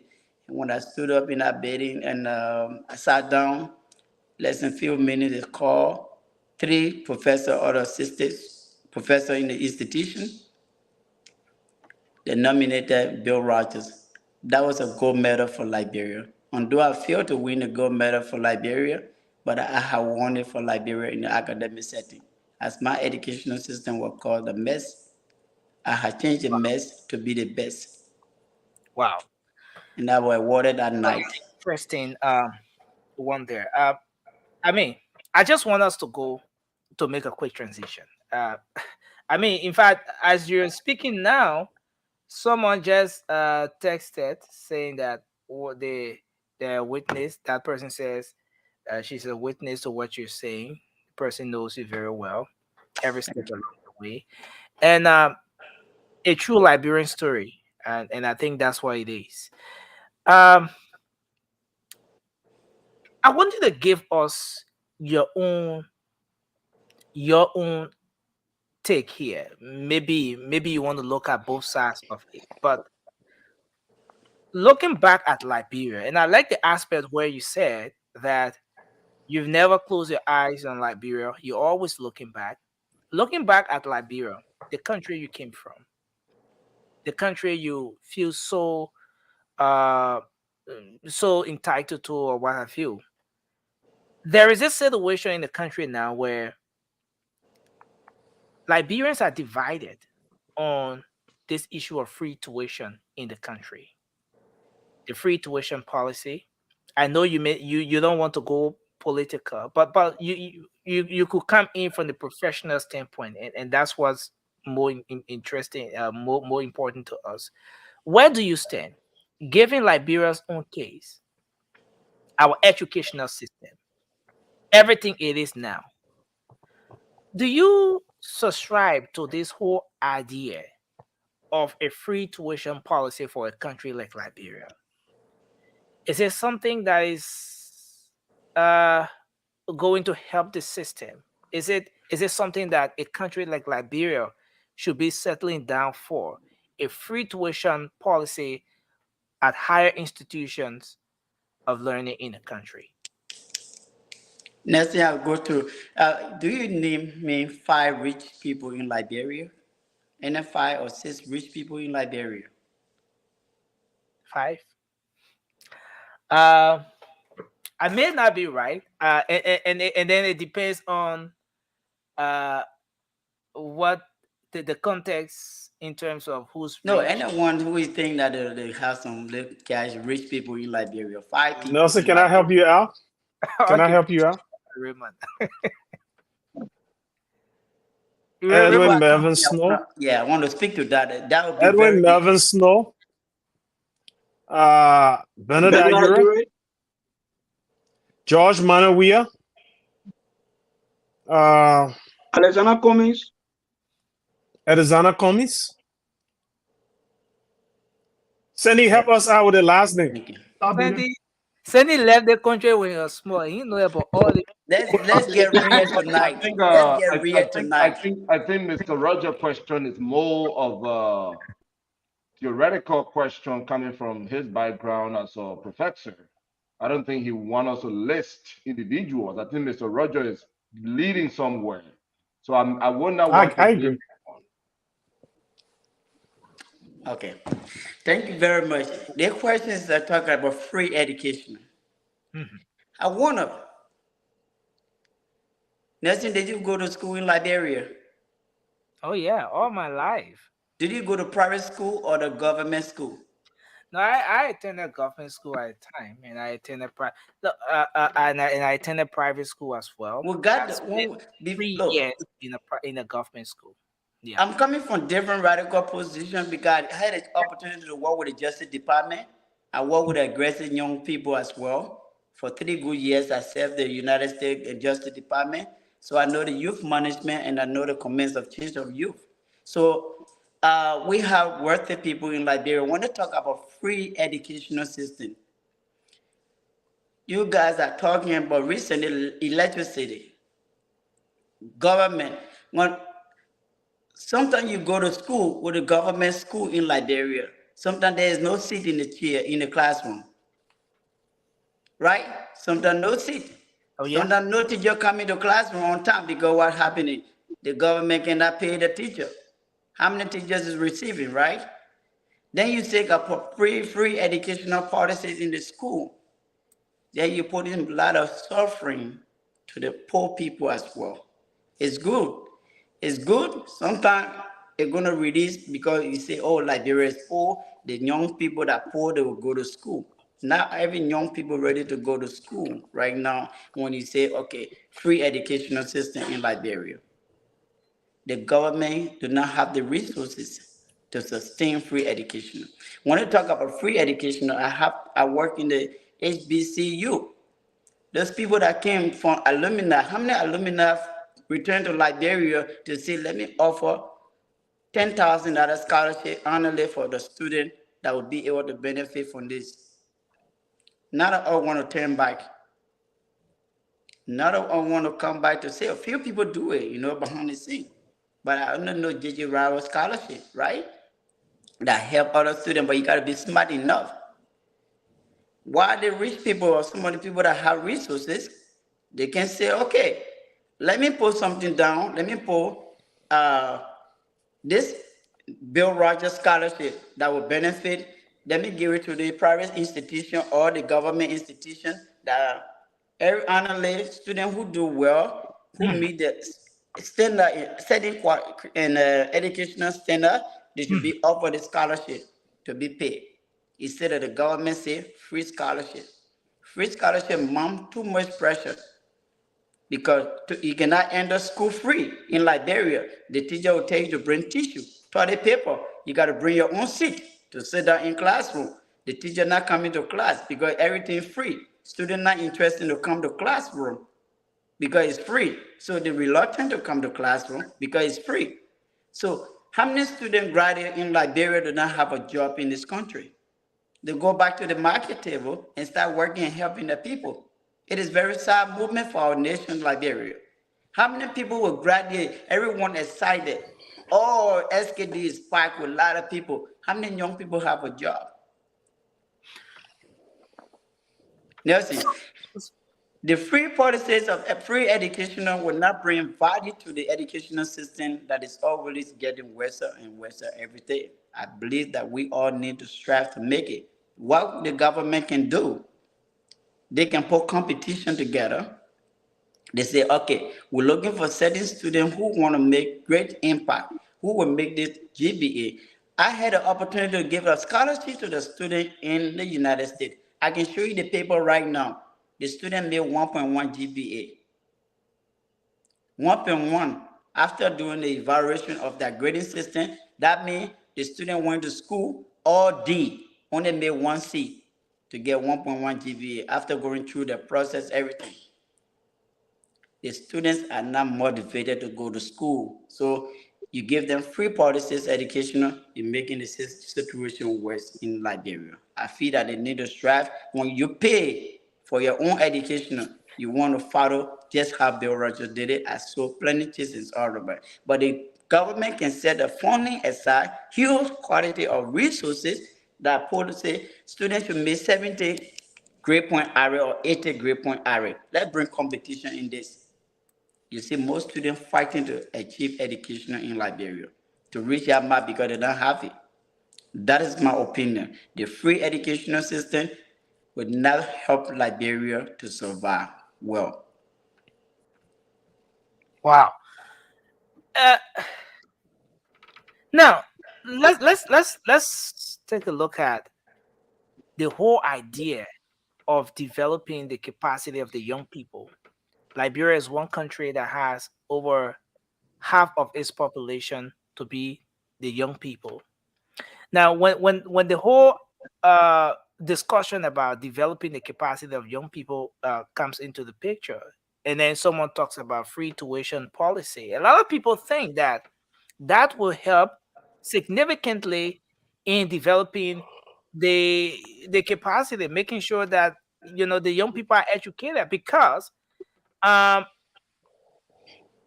with the free tuition policy, some say that it's going to ease the burden, the stress, the tension of young people going after scholarship. Some of them have to go and sell to gather tuition and all of that before coming to school. A lot of people think that with this free tuition policy, it's going to address all of those issues. Then the young people are only concerned about, okay, I don't have to worry about tuition. All I need to get is to find something to eat and just maybe my uniform and stuff like that, and I can go to school. Nancy, let us bring competition in the educational sector. How many people sitting down home with degrees in college education are not functioning? Let us bring competition into the game. Every time I'm an athlete, I like to compete for something. If you get something free, it's not going to be too valuable. It's not going to be sustainable. You're going to take it for granted. It is good because it's a poor war country. They're coming from war. Maybe it's using that term and say, let's do it free so we can be sorry for these people. How the young people be disciplined? The teacher will not have no discipline in the classroom to discipline the student because it is free. Wow. Teachers will not want to come to class because what? It is free. But if I pay my money, the teacher will be challenged to come to class as well because students are paying the fees because it's free. Everybody brings sitting down where they might need to be challenged to function properly. Okay. To be engaged. Because when we say free, we're going to mount something, some technical corruption going to come in the system where the teacher say, you got to pay for the paper before you come take my test because it's free. You're going to pay for entrance fee before you come in the class. Then the free become more expensive than free. Student cannot enter the school. I've been in Liberia. I go to the classroom. I sit down. I see rainfall on student. I see no chairs in this classroom. Then we talk about free. Thank you, sir. I'm going to give it up to the rest of the panelists to come in with some questions. I want to say welcome to the show. So let's start with you, Cindy, and then we can make the rounds. Okay, so let's go to Alfred. Yeah, I think Alfred has a concern. Yeah, Mr. Rogers, I want to say thank you for coming. Thank you for having the courage to come and join us tonight. I have been one of the persons here on the show that always talk about the impact that the war we fought in our country had on us. And as I listen to your story, I have a very sober reflection. But when it comes to this free education, one of the things that happened over the years in our country is that most of the schools that were developed in Liberia from 1933 were basically developed by religious group, like the Christian community, the different denomination, Baptist, seminary, you have the Catholic, you have the Lutheran. These are people that set up our education system. So if you look at the structure of our education system, is basically in the hands of religious people. So say, for example, if the Catholic people decide to say today, we're not opening our school, Liberian girls school. They followed by all the other people. When they say today, we're closing our door, Liberian girls school. So in other words, Liberia as a country, as a government, we don't have a structural system in place to educate our people. It is not there. So as we talk about this free, education, and you have had the opportunity to work in different areas in the education system in this country, what do you think the government can do to be able to revitalize the education system in where the government itself can have control? Because where it is now, the government does not have control. How many high schools in Liberia that government has control over? You just talk about Monrovia, the Monrovia Consolidated School System. I don't know whether they have any consolidated school system in Grand, for example. I don't know whether they have it in Maryland. There's no structure in place. What do you think the government should do to be able to bring everything together if we are to have a very vibrant education system? Thank you very much. Where I'm at, annually we go for teaching and training. We go and refresh, we need to train our teachers as much. They have a lot of potential teachers in the school that make effort to help our students. But the infrastructure is not developed. Nothing in the classroom that students can be motivated to learn. The sitting environment is bad. No bathroom for girls. I have bring Miss United Nations 2 times to Liberia. I only try her and test her to go and use the bathroom and come back. The woman started crying. She can't sit in the bathroom. This is very dangerous for our women, especially that sit in the bathroom, that go in the bathroom, and there's no bathroom. The educational system is broken down. So if the government want to empower, say, free educational, that they rebuild all the educational system in Liberia. That they change LU, that they destroy LU and rebuild LU, and all the schools, campuses as well, that they revamp everything, then we know that it's serious for free educational system. Then I can say, yes, the government is ready. But we cannot have students who paying half, don't have no Wi-Fi, they don't have nothing. I think the president tried to get Wi-Fi, but it's inconsistent as well. Sometimes students facing challenges in Liberia, current is not stable. Government holding the current legislative bills, they cannot pay on time. Then you're asking for free education. There'll be no books. Who buying books for students? Who bringing the student to the classroom? There is no transportation, no buses to bring students. What do we call free education? Is that something called free?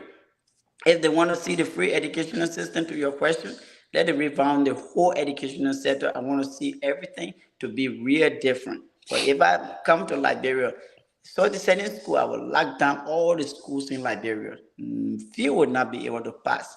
And the living standard of quality education to empower and inspire and motivate young people to sit in classroom. It is not there. Children go to class today, they're fighting to leave the classroom to leave. I have carried 1,500 chairs in a village where all the children were sitting down on the floor, sweating. That broke my heart. I had to build a safe drinking water in the facility. And now I'm trying to fight to build a latrine for the girls. 1,500 chairs were delivered to the children in the villages. The educational system, if the government want to do free education, let us start to build the foundation of the school. Send the missionary, all the people, they are no longer there. Let us see, let it build it, then we'll say free education will come. Then I will be convinced. Thank you. Sandy, you want to come in? Yes, Nelson, thank you. Mr. Rogers, thank you for joining us tonight. I listened to your story, and I must say that congratulations on all of your achievements and what you are doing right now. Now, I'm listening to your argument against free education, but what I'm not getting, it seems like you are talking about some structural development, some improvements of the education sector, improvements of the environment of learning in our country.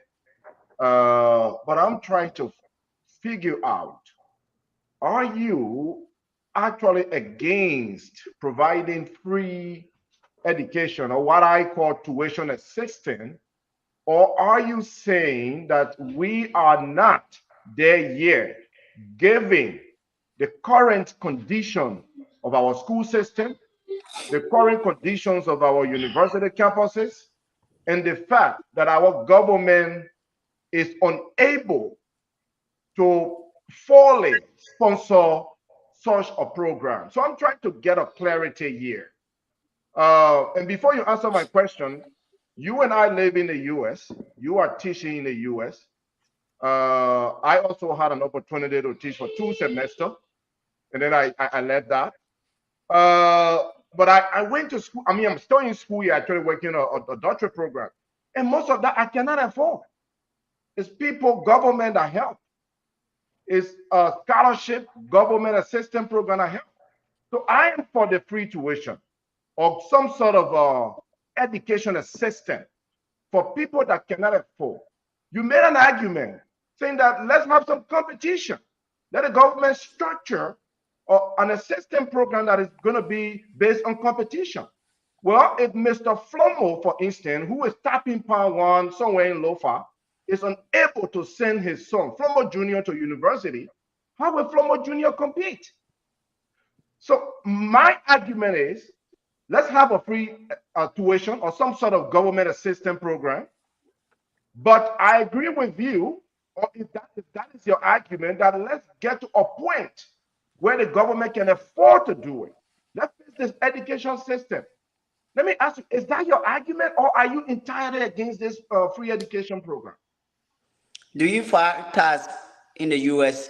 Do you file tax in Liberia? I file tax in the U.S.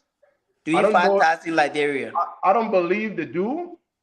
Okay, because the government assistance program is called it free, but it's just something to inspire you to go through. Okay, it's not totally free because at the end you pay back. Right? Be honest with me now. Didn't you pay back? I will be honest. There are the government system. You've been teaching here in the U.S., right? Right. You went to school and you're working on your doctoral program, right? Right. Okay, you own something called government assistance program, maybe something called financial aid. But at the end of the day, don't you pay some money? Didn't you pay back? So let us establish. I like your argument, right? We're arguing for Liberia. I like it. I'm just asking you questions. Yeah, let me answer your question, Mr. Rogers. There are two types of financial aid in the U.S., and I'm sure you are aware of it. Right. At an undergraduate level, there is a financial aid called Pell Grants. That is free money. The government give it to you free. I benefited from that. I earned 2 associate degree on that. I earned a bachelor degree with that. Free, that I don't have to pay back. Congratulations.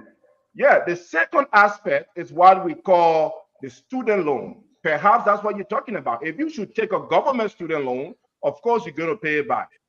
Almost all the other went to school in the country at some higher education level, we have some more that year on our account, right? But your question you asked, do you file tax? Yes, I file tax, but I will tell you, Mr. Rogers, that there are several people that benefited from Pell Grants that do not work or that have not worked. And it's a free program. Yeah, I like it. But do you know what I asked the question from the beginning? Where rich people, do you know where that fund coming from? The government said free, but you have some academic qualification, right? You meet your standard of that educational qualification. You had a good GPA. You had 3 point something, 2.5. Before people came through and gave it to the government, they said find student who meet this standard, then we'll be able to sponsor that student. That's why you fall in that category. That's what I mean, competition. If you have 1.1 GPA, they will not give you that money. If you had 2 point something GPA, they will not give you that free money. They will drop It's not free. They will drop you, but they will have tested you. So no, you not meet it. You not meet the standard. No need. Don't go even testing you. No, but you there don't is meet no the beginning standard. standard for You will not be progress. qualified for it. They say you don't reach it. If your father, your brother, your uncle were holding money, you born a children. If you don't pay that financial aid, it will bite your children in the future. You will not be able to get free grant. You will not be able to get financial aid. If you take your money and run away back to Liberia, you say, I'm done with my education, and you not pay, tomorrow it will bury you, your children, and your generation. That's why I talk about competition. You don't know where that money coming from. I mean, this is there. I found opportunity for soccer players. They use their talent, they use their gift, they use a lot of talent. Liberian, the young people playing soccer all day, they have a lot of gift. That's money. They put their talent into use. You had a talent, and I'm grateful for you. You understand? I'm proud of you that you utilize your talent to achieve the education, because other people up there, the rich folks, they sat down to the back. They say, when the student reach the GPA, give it to them, give my money to them. You think the government like you? That say that I'm not just give you free money? But I like your argument. That's why I say let us bring competition so students can be inspired. They want to tap in the rubber in Mike Givey County, Bon County, can say, oh, I had to study to make 60 or 70% because every snow gets scholarship for poor children, but I got to get C. This C, I will make it. So Thank you. I will go on every snow scholarship because every snow scholarship is for poor children that reach A and C, not the A category. Mr. Roger, I'm afraid, but a major component of my question was not answered. Yeah. Here is that component of my question, Mr. Rogers. Are you arguing that altogether this street tuition is a bad idea? Or is it your argument that when we get to a certain point where we can afford it, where our school systems are doing well, then we can do it? Is that your argument? Yeah, I'm not like totally say against it. I ask that we should make it with competition so children can be inspired to take advantage of the opportunity, not to let the opportunity go to waste. You know what I'm saying? They had to get competition. They had to meet a certain standard to be able to be qualified for that free tuition free as well. It is not something that just say free. They will not value it. They will not go to school. They will not go to classroom because it is free. And after the graduate, there will be no job for them because you go to free school. There's nothing. You know, you don't have value on your education, but when you work hard, you'll defend it. I got free money over I have value. I'm having City Plus 9. I win. Yes, because somebody paying for it. Because America challenge you that if you don't reach that standard, they're going to drop you for not. They're going to drop you.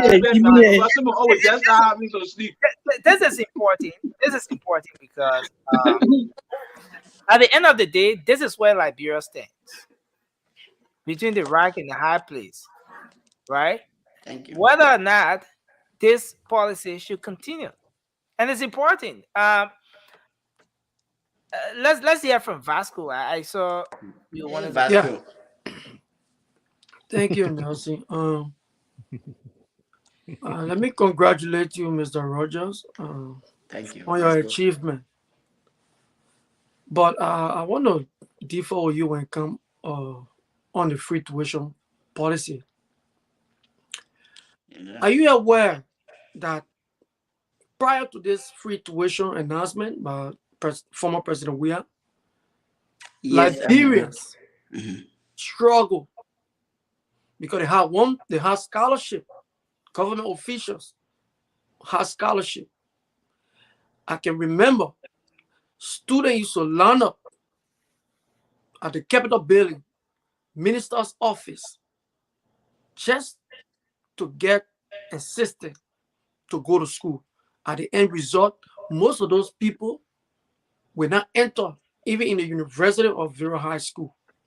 And are you also aware that our lawmakers, like the senators, every 3 years, because the senator is elected for 9 years, every 3 years the senator get one brand new car. So a senator going to get 3 new cars in 9 years, and the representative get 2 new cars in 6 years. And also their benefits, scratch cards, gasoline, all of these things. One person, they and their family will benefit. Then Man Mary and Man Kebe that will wake up in the morning and struggle, go to the market to sell potato greens, take out the little profit to pay the child school fees. So, looking at all of these problems that Liberia was going through, but former President Weah to say, okay, we don't want Liberia running around to people offices, people who not even registered to go to the university. Let's see what we can do to help our poor people. And today, I was listening to Mangale yesterday. The enrollment at the University of Liberia was over like let's say 4,000, between 4 to 5,000. Now you have almost 20,000 people going to school. And looking at our country, the illiteracy rate is very high.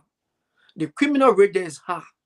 So this free tuition is a very good help, great help. Okay, so yours is a statement. It's not a question. Is rather a comment, right? Yeah, I think so. That's why I'm trying to analyze it. No, Yeah, why? Nelson. So I'm coming. I'm coming. Oh. Yeah. I'm Give just thanks trying to everything.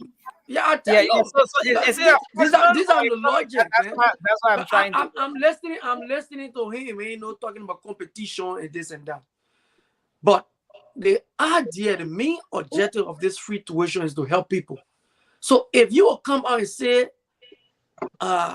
you are not against it, but you need competition. So I really want you to So what's explain your what you point? really trying to What's say. your point, Pascal? What's your Yeah? point? You need to provide more clarity on that, or what? What's your Yeah, point?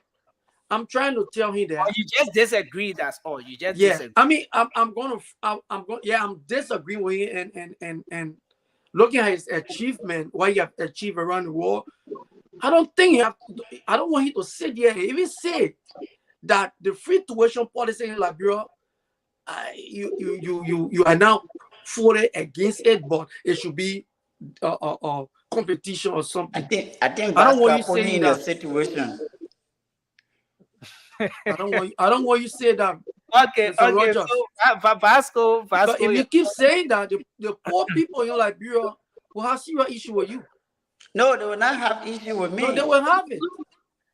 No, Vasco, I respect what you're trying to say. That's why when I say in situation, that means I said that not like I against it or for it, I'm in the middle. I'm saying that we just need to face it. I said if they go get free situation, what's the government? What every government? What did they face LU? Did they change it? And the environment in LU, did they build something that will change the life of the student? They will come back Who to should say, you blame? Who should? That's why I just give example of the lawmaker. If one lawmaker will get 3 cars, and these are the people that put money in the forget budget. it. That's a government. That's a lawmaker. Thank you. know, These that's are the a- people that put money in the budget for Yeah. education. Let's do So this. schools, Vasco, schools when not you getting ask a chairs question, and other things. Well, Those are the Vasco, people you're we not a should- guest now. Vasco, make your comment and give the guest a chance. You can't keep keeping the flow. Vasco, when you ask your question, kindly give the guest the time to respond to your concerns. Okay. I know Vasco. I know you are a sedition. I know No, you you for see- this you see, free Nelson? tuition- No. I mean that's the truth. I know you for this free tuition policy. I know you want this legacy to remain. But Vasco, when you ask a question, kindly give the guest the time to respond. Vasco, you still have something to add to your question, so we give Mr. Rogers the time to just respond without interruption. No, let it just go. I was just trying to make some comment and other stuff. That's all. Thank you so much for your comment, Vasco. And I'm not, I said from the beginning that I'm not just like against it. Help poor people, help poor children to go to school, right? To be educated. I'm not like I'm against it, but I say we should make it so they be encouraged, like how they can go to school. They be motivated to go to school. We should find the strategies that will help them to inspire them to go to school. We say, okay, Vasco say you can eat in the Kobo shop. How do I get to that Kobo shop to eat? I got to take the taxi, all this stuff. Is it free? There is no transportation to get there. There's nothing. The paper, we got to buy paper. We got to do this. We got to register, do registration. We got to buy our own chair. We got to do this. Then that's why I asking for the rich forces that will come and help and support. The government do not have the resources to support it. That's why I'm saying the government cannot sustain that program. It's very big. Then we take money from the healthcare, take money from hospital, electricity, water. There's a lot of things involved. So the government cannot support that program. It's a fine policy. But if they have sustainable mean, then I can say yes. But when they can prove me that they're going to provide free education for the children, that they clean the environment first. So And this- restructure the environment. Let we have our teacher training program to be good. Enter the classroom, no blackboard, nothing. Then you just put the children and say free educational system. What is it? They are not motivated. So let them bring competition so they can be inspired. I'm not against your argument and Vasco. It's good. I just want it to be inspired so the young people can go to school. But that's my argument. Go ahead. So Vasco, are you done? No, let me ask. Let me ask Final this one, right? So we move to yeah, Raymond. final question. Because all majority of these people obviously with mobile by even when you have a free tuition because of Georgia, brought up a free tuition. Nelson, so my question is this. Do you want a lot of Liberians to stay out of school? Or because before I ask this question, kind of mute. Let's give our brother Vasco the time to ask this. Vasco, take your time. Y'all need to give me chance here. My man Vasco, go to the bar and put your question together. You come at me. And see that? Let's So, give Vasco the time. Yeah. From your point, from what I've heard from you, are you trying to say that most of our Liberians, young people, should stay out of school? Because if you are saying that there should be or how you call the thing, competition, where are the competition? Which one of the competition are you talking about? Vasco, I think you've been following my conversation. Are you following the conversation? And Vasco, and why would I make a lot of students stay out of school if I'm encouraging them to go to school every day? And using my story, Eddie Johnson said he brought me to Liberia. I still gave my story and she speak of it. And I'm imparting life. You know how many children I have bring to the United States to go to school and they're making change in Liberia? I cannot mention it, but a lot of Liberians know the testimony. Do you know how many chairs I put in the school that I have? How would I let the children? You know how many children up there every day call me that they need to take the test, the teacher put them outside, they don't have a pamphlet. I carry microscope for student lab, they don't have it to see this stuff. How would I be against it? I want every children, every kid in Liberia to go to school. That is my goal. But I want to be able to find a sustainable means where children can go to school with a good learning environment. The environment is not conducive for the children. It is not nothing. So when we say free education, that clean the ground rule and make the area look good. Then when you enter the classroom, you say, wow, the government right. You have free education not going to work. But you can't go to class with no chair. You got to go face your own chair and bring in the classroom. Vasco. I'm not against it. But when we're trying to do that, we should do the fundamental. We should build a block that will inspire and motivate students. I want the competition to come true. So when your child appear on our campus, they can feel safe and be good to go to school and in a good learning environment. Then you can be in peace and you'll be right here talking all day now. So do you want the Bouaga administration to maintain the free education? No.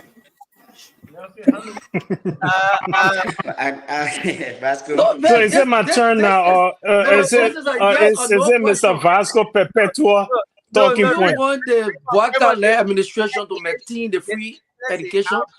No. If they're going to do that, when the Christmas going to be good, let me see from the eve. Let it clean the whole school. Mr. Roger, if I could do a But Vasco, you want to give us a chance to engage? Vasco, you can't hijack it.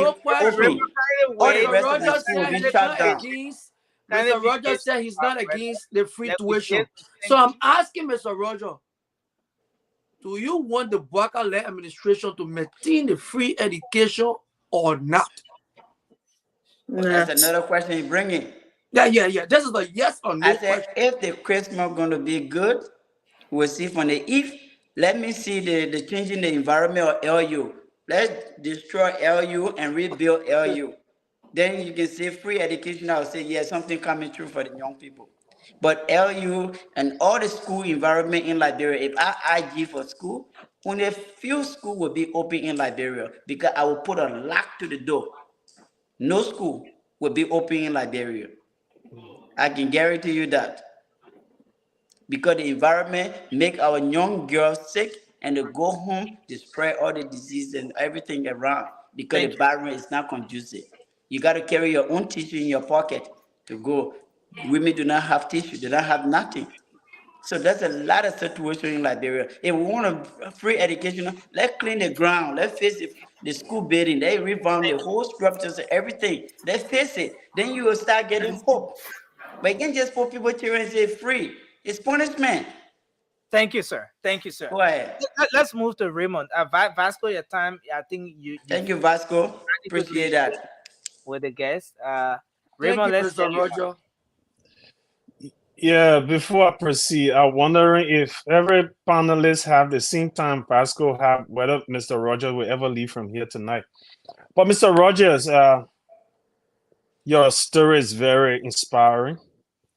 And I like your spirit, even as you sit on this show. I think you're an inspiration to a lot of Liberians. If you've done it, other Liberians can do it. And thank you for your service to country and all that you do. And I agree with everything you've said. But I come from the background of philanthropic work, where I ran a youth program, and I've seen the need in our country, especially for the downtrodden, people in slum communities. And I worked at the time with teenage mothers who were especially victims of the Civil War. And some of them had children by fighters who raped them. And they were left with the kids to care for and didn't have the ways and means. So our program had educational support for the kids, and where I learned a little bit about early childhood development. And I believe this is a personal conviction. If we should improve Liberia in the human capacity development, it has to start from the grassroots.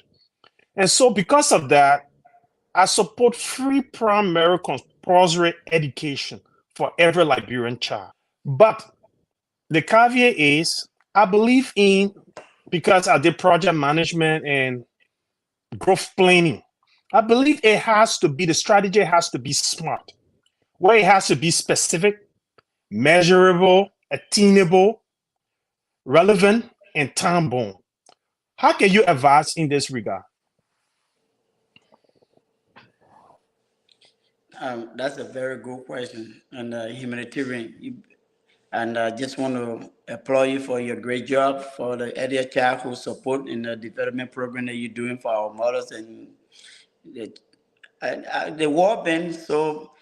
Yeah, you're talking about early childhood. I didn't get something right. And the war have been almost 14, 15 years now. I think the children have been growing up now, right? So you work, how does it, and the rebellious rape the kids now? That's what I was thinking on. So I'm trying to process the information because I So think they have, let me clarify it. That was around 2001. I said I walked. So it was in the past tense. Oh, okay. And where my early interaction and my passion for early childhood, where I developed that mindset.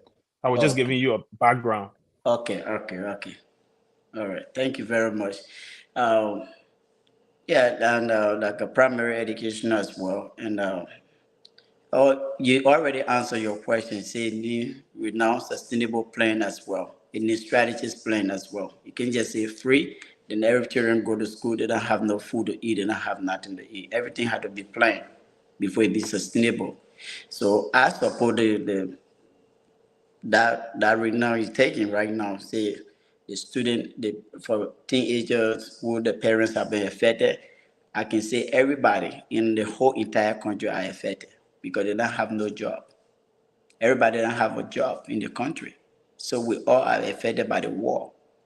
So are we going to take all the children that have been affected, bringing them and giving them school, it's still the same problem?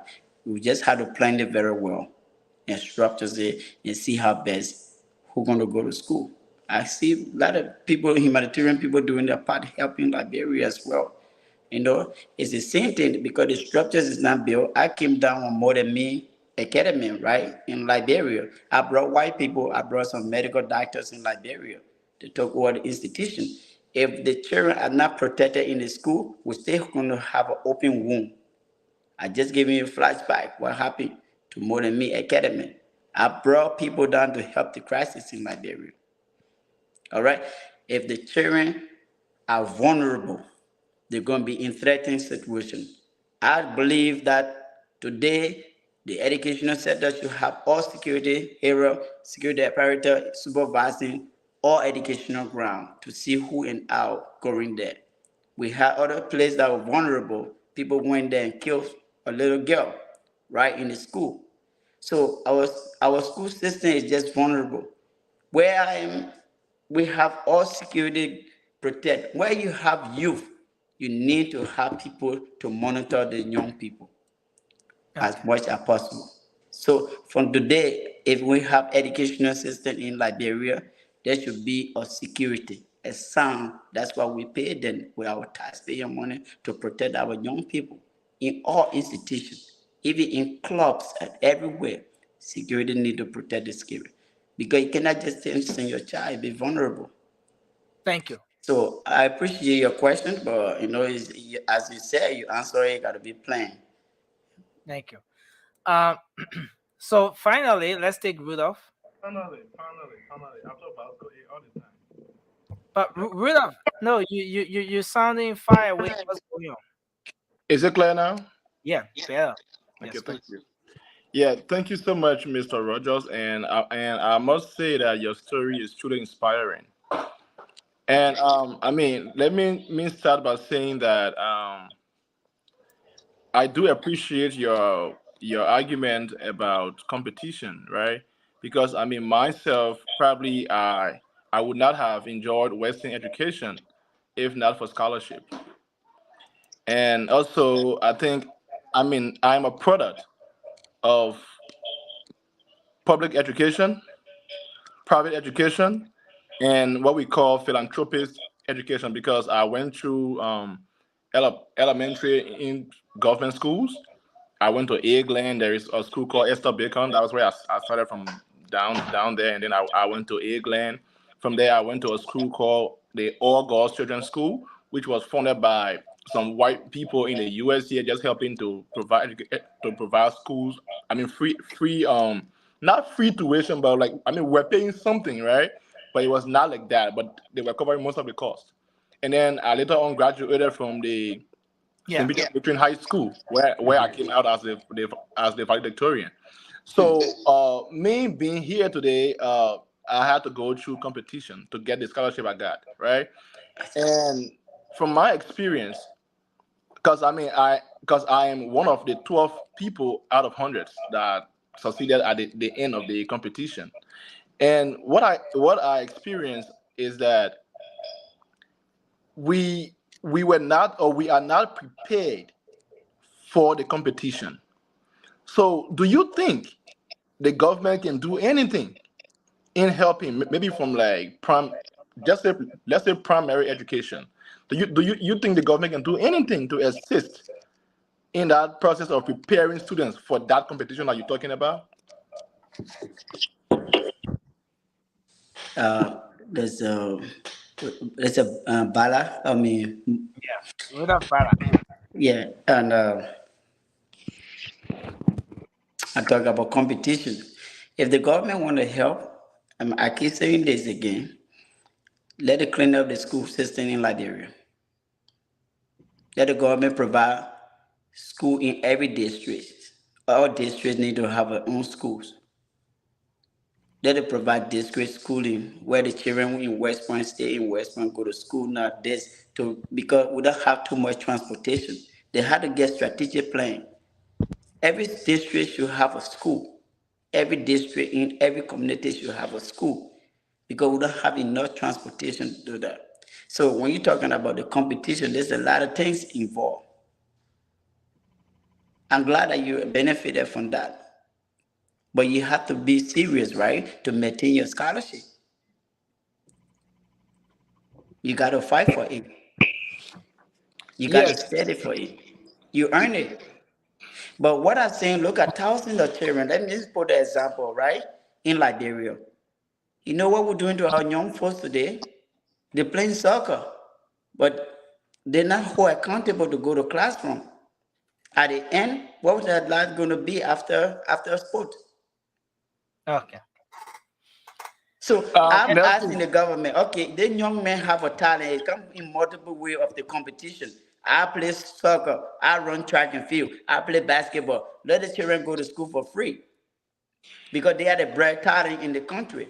They are bright in the country. Then they'll be motivated. Then we'll hold them by the standard that they had to score their grade before they go play soccer. They had to score certain grades before they be eligible to be on the national team or play on the national team or play for the club.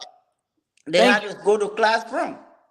Let the competition be there. If you want to play soccer, you got to score good grades on the pitch and in the classroom as well. So it got to be win-win business as well. Use their talent, then to go and use their talent. That talent is the money. It's the same thing I did in the US. I went to so many schools on a scholarship. Not to say they like me, I ran until I cannot do. Sometimes 800 meters, 1500 meters. I'm struggling to pay my own school fee. Nelson, I'm not winning. can I just do a little follow-up, please, sir? Go ahead. Yes, so when I talk about the government providing some form of help to prepare us or to prepare the students for that level of competition that you are talking about, I was mostly talking about maybe improving laboratories, providing maybe teacher trainings to bring on better teachers. Because I would tell you that's the thing this, you're right? talking. Yes, I would tell you this. How I got among the top 12 to have left the country for this scholarship was not, I would tell you for sure, it was not because of what I learned in school or what I was taught. It was mostly from my own external research I've been doing. So that's why I am saying not every child will have that means of going to the cafe to go do research or to even put money in their phone. So what do you think the government can do to aid in that aspect? Yeah, that's why I say empower the teacher, increase teacher salary, pump in more money resources, clean the facility, and give them some meal planning, something that can encourage them to go to school, give them some food free, to inspire them to go to school and hold them accountable as well to have the school the grades to maintain the steady scholarship as well. That's what I'm saying. They put some rules and regulations down, get an 80%, get B. I'm not asking for much. Some rich people can say, oh, I want to help poor people children, but can you make a C? Because when you make a C, you still pass. You're still going to pass at the end of the day. So let's put some standard into this educational center and put a competition both ways so students can take it very serious. Thank you, sir. I think it's been a great interaction here. Emmy, you have a question or mobile? But Nelson, we're not talking to. Who part of the show? So, mobile, you can ask a question. Oh, boy, I know you forget about I don't know. Yeah, I forgot about you because What about Amy? The rare code is not recognized. Anyway, go ahead. Let's hear you. No, maybe because you're not wearing the bow tie tonight, Marva. The record is not record. It's not rare coating. You're right. Alfred. No, yeah, you need a bow tie, Marva. Actually, like I will come to the question aspect, but I just want to lay the premise. Yeah. You see, when we're talking about quality education, it's also come along with the environment. Now, in the U.S., like for example, when you see high school, there's a college, a modern college in Liberia. A modern college, like for example, look at the UL, our big brother talking about, right? You go to UL, the entire campus is a mess. The chair, you see people holding chair in the school where it's raining, the school end up leaking. People, how you be sitting, you learning, and then when the rain falling, it's falling on you. Then you're talking about free education. Yeah. Nobody against a free education policy. Mama, do you have a statement or a question? We seriously out of time, Mama. All right, that's it. Do you have a question, sir? Yeah, because I want us to wrap up and conclude with our guest. Then we can come back and make all the different analysis on that. That's the issue. So, Mama, okay. Yeah. Yeah, you can go ahead. If I just wanted to say that thank you, Mr. Rogers, for coming on. Even though I wasn't here from the beginning, but I think I heard enough from what you said when I got on.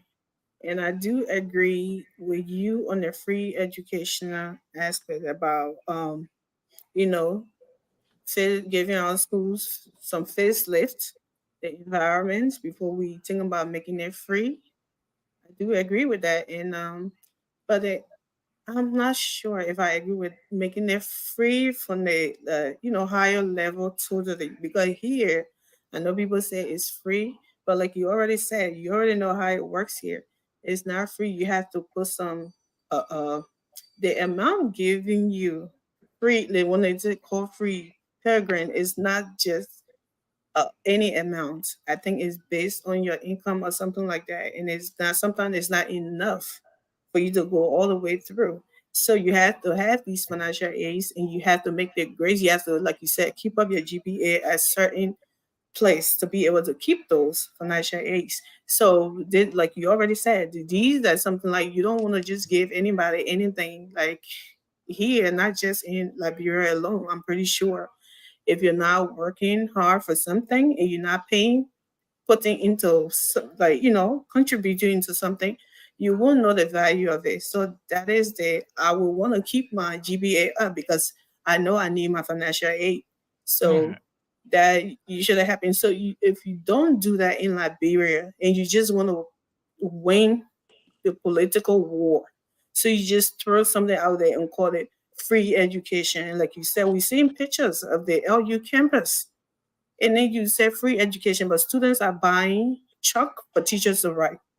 Students are buying paying, almost like paying teachers. And then when these students are writing, making comments on Facebook, some of them you don't even understand. So it's not just because you say free, it's not a quality something for our people or for our children. So the whole aspect, like I agree with Raymond, it should be something from the elementary level. That should be something that our people can start saving from there for your child. From that stage, when you get to the higher education, like here, and paying something, and when like sorry to interrupt. We are seriously out of time. I wanted us to wrap up with our guest in terms of question. Then we can have the time to. I tell you, I had a comment. I didn't have a question, but since you want to call me already, we can go ahead. It's not about cutting off. But conclude. Just do your conclusion. I like you're summarizing everything you were saying here, but you're summarizing everything right. Go ahead. Thank you, Mr. Rogers. I think you should stick around for Nelson Pomina back. But anyway, like I was saying, so when you have these things, it's way better. Well, up to 12th grade level, like here, I went to school up to 12th grade level free. Now I'm in the university doing other stuff and other degrees that I acquired.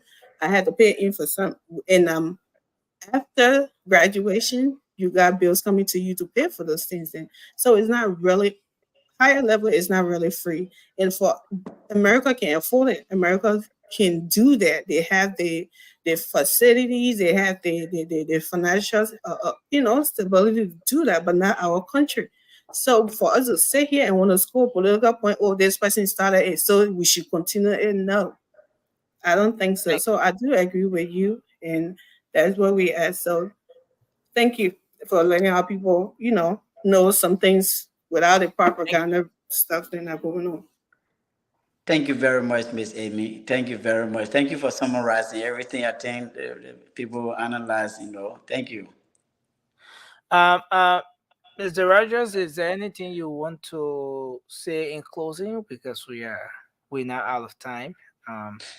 It's been a really good time having you here tonight. We appreciate the interaction and all of that.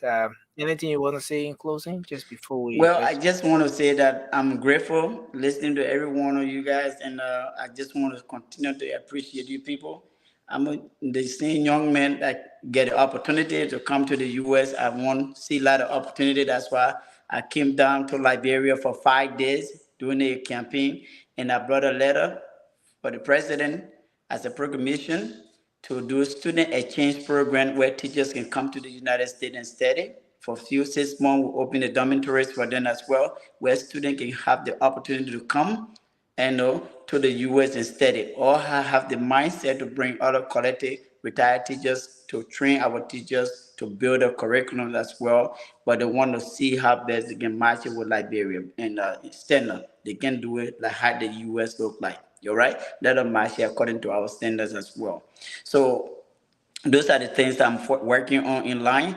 I'm ready to bring the university president to Liberia to see how best we can do this and a student exchange program, which would be very great. And in the Ghana, we have it in Ghana, and they just appointed me in the university as the ambassador to Liberia as well, on the line of meeting with the people in Liberia as well to establish this program. I've been striving, and I don't ask for it. Recently, in 2023, I came down to Liberia. I was honored by the United UK. The Empire has a global social impact in person. I was also talking to economic empowerment in London and School of Economics as well. I was one of the partners. I was talking to them, and that was a blessing. And I had the opportunity to win the Nelson Mandela Freedom Award. I bring it down to Liberia to inspire the young people as well. And God had just been showing the love and blessing for me, and I continue to be humble, respectful to all leaders. I never disrespect leaders as well, and that's why I'm free to go around any leader that come to Liberia. I can go to Joseph Boagai office today when I come. I go to George Weah, and Eddie Johnson said it, everybody. So I just ask the other young people, your Facebook is your resume. You got to clean it out. You got to sell yourself, brand yourself. When I went back to get my master, the professor asked me, why are you here? I said, I'm here to rebrand myself. And today I can tell you I'm rebranded. And because I'm more value, I added value to myself. In this United States, I never thought that I'm going to be a professor ever. That was in my dream. I didn't know what I was doing, but I was doing voluntary work for 10 good years. I realized sometimes it was tough for me. Magic Johnson paid my tuition too, one time. Magic Johnson helped me with $5,000 a check. So those are network that I have. If I have the opportunity, we try to bring. We don't have no movie theaters in Liberia. We don't have nothing in Liberia to entertain our young people. That's why many of our young people are on the street. There's no activities. So we need government to create more programs and activity to hold the young people by the gift and the talent so we can produce. Basketball is there. Soccer is improving as well. But the young people are not going to school. They're just playing soccer one way at a time. And also, how can we put a strategist plan together to inspire the young people in the field and in the classroom as well? That's one thing. But I want to say thank you for having me tonight. And I want to say thank you to all the partners, all the sacrifice you got made on behalf of Liberia while we're sleeping. I want to say I'm humble and grateful, and you guys are commendable. Thank you so much, and I love you guys. Thank you, Mr. Raja. All right. Thank you for being an inspiration to our beloved country and all that you do. Thank you very much. Thank you, Mr. Nezzi. Good. All right. Thanks. All right. Yeah. So yeah, you can leave now. Thank you so much. Yeah, I think that's into the bus station doing something. All right. Yeah, I want to come in before Nelson, cut me off, but I think we still, get our view on the topic pertaining to all,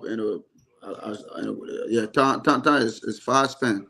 But let me go to the issue, right? We all discuss, like, all of us our questions and other stuff, but my point I was making first is we all understand free tuition, whether a good or a bad. We all support, like we supported it before, but you cannot say something is free and it's not reached to the standard. That's where our argument coming from. Number one, you say you got a free education in Liberia. You don't have a fitting chalkbook. You don't have a lab. You don't have a laboratory. You don't have a library where people will go and learn. You don't have a fitting sitting capacity where people can even sit. You got to worry about you learning. Only for you to enter the classroom, you already, your mind is already made up to focus on your lesson. When we're talking about free education, if you go to school, reach shouldn't be falling on you, and you say you're learning. So that's where everybody coming from with a free education. We're talking say it is bad, but the environment in which the free education is being posed on our people, it is wrong. It is wrong. That's where our argument coming from. Nobody say we should do free education. For example, look at the United States. Look at the schools. Go to high school, you see a morning hour college back home. We all know that. It's not argument. You can't argue that. But when you go to UL today, people complain about the bathroom. Call people from UL, they will tell you, say, you go in the bathroom, you don't even want to sit there. So it is bad. First of all, revamp the education system like our people at that level, like what he said. Use the resources, work on the bathroom, work on the structure itself, paint that place, and lay the foundation. Then when you're making it free, people don't come out and say, you know what, it's free, but go to the school and see how decent it is. You get this something free and then you go there, then nothing. Teacher, I want to ask you. The last time I checked, teacher on protest. You're not asking the main question. Let me finish with your comment. Let me let my thought and everybody can come in. I was soon learn. So we all understand. The last time teacher would say free education, right? But teacher was on protest because someone never went. We're gonna 5% to that one. Who here to attack? We're speaking the reality. And you stay in how they call it campaign. Yeah, we call it campaign. We accept free. End of the day, we accept free education. We respect it, but it should come with quality. That's the argument. The argument is not about nobody not support free education. Like my brother Ramon said, let us start from the basement and root up. Let us start from the basement, primary education. Let us revamp all the things. The college, when we come to the college university, we revamp the system that people will feel happy when they're sitting, in class, learning. And alone, that alone can make the person can their mind. Everything they won't go to school. Yeah, there's a feedback. So, let me conclude by saying this. We all accept the free education, but it should come with quality. That's everybody on a point here. Nobody not against free education. If you want somebody to go to school, if the government want to bring free education, we accept it. But guess what? Let him revamp the system. Let him work on the school building. Let him work on the teacher, on the professor. Let the professor be getting paid on time so they can be able to go in the school and teach. You can't say free education teacher on strike. They can't even pay teacher, first of all. And secondly, people go to school, they're sitting under the rain, they're sitting under the sun. Someone inside the bathroom when they got to cross to go to Stella Marie, to go use Stella Marie bathroom. That is wrong. It's true. Don't do your hand at it. I know I in like bro every year. It's not argument. It's true. So like when I come here and sugarcoat the whole something else, that is the fact. I submit anybody can take the floor. Yeah, I will jump in real quick because I was gonna be going off. Vasco, when you were talking about the free education policy, and you were talking about how in fact is for the poor people. Trust me, that is supposed to be the idea behind it, but because it was not well structured, so that's where the problem came from. Do you know that you had ministers' children in UL going to school free? Do you also know that you had ministers and lawmakers' children having their wire fees paid when their parents could afford it? Because there was no structure. If you want to offer these services, which are good services, you need to put time into planning it. Then you can do a statistics to understand who are those people who need it. How can we draw the line between those who can afford and those who can't? But you just get up one day say I will pay WAS fee. Somewhere to where my children they were also having free WAS fee paid for them. Public schools. Okay, my man. Thank you. I think it was a good show, and I will leave you guys now. So let me kick in with the argument, okay? So I remember you coming Vasco from Vasco with Afra and Ami. So the argument of free education, I believe if the government does some real strategic planning and have some short-term to medium-term and long-term goal, that in the long run, we can build Liberia by building the human capacity of Liberians, especially with academics and education. but it's not an overnight thing. You can't just jump into it without no strategic planning. And from my planning background and my project management background, the acronym SMART stands for specific, measurable, attainable, realistic or relevant, and in time bound. You have to plan, and there got to be indicators. You know what you want to achieve, but what's the reality? What's the data? And when we make information, we plan for something, there are data. There are numbers that we have to see. We have scarce resources in our country. We don't have enough. We are a third world country, least developed country. What would it take us to make our education free? Can we achieve it? Is it sustainable? Is it even realistic? And from the indicators, no. There were no data that informed these people that to come up with this policy. But I support free education in our country. I hope that if we are able to curtail corruption, the wasteful spending in our governance system, and use our scarce resources and improve our healthcare system, we can start looking at our education system, provide electricity, building roads. Then we can say in 30 to 40 years, Liberia hope to be free, have free education. But let's start with the foundation. Nobody start building a house without building the foundation. How can you leave primary education and go to secondary education? You can't do that. It doesn't make no sense to me. What's the quality of tertiary education? It makes no sense to me. I don't know where you got If we can start letting the young minds develop the young minds, and when they have an appetite for education, they will even find their way out to get educated, like our brother did. But when the young minds are not even tuned to education, they will just go to university for the show of it. And even if they get free education, they will abuse it. And that's the reality in Liberia. So until we can have strategic plans, this is a good thing, but it's not attainable, it's not smart, it's not specific. Thank you. Thank you. Vasco, coming.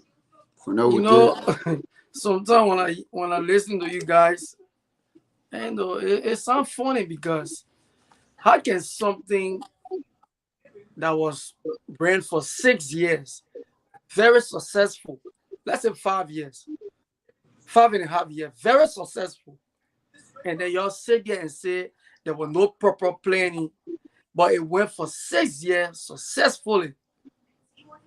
And I always listen to you guys. Oh, when you enter the LU campus, the bathroom is this, and this other place is this. Look, some of these things that you guys saw on Facebook were all politics. What about you say you been in Liberia, you go to Liberia almost every year?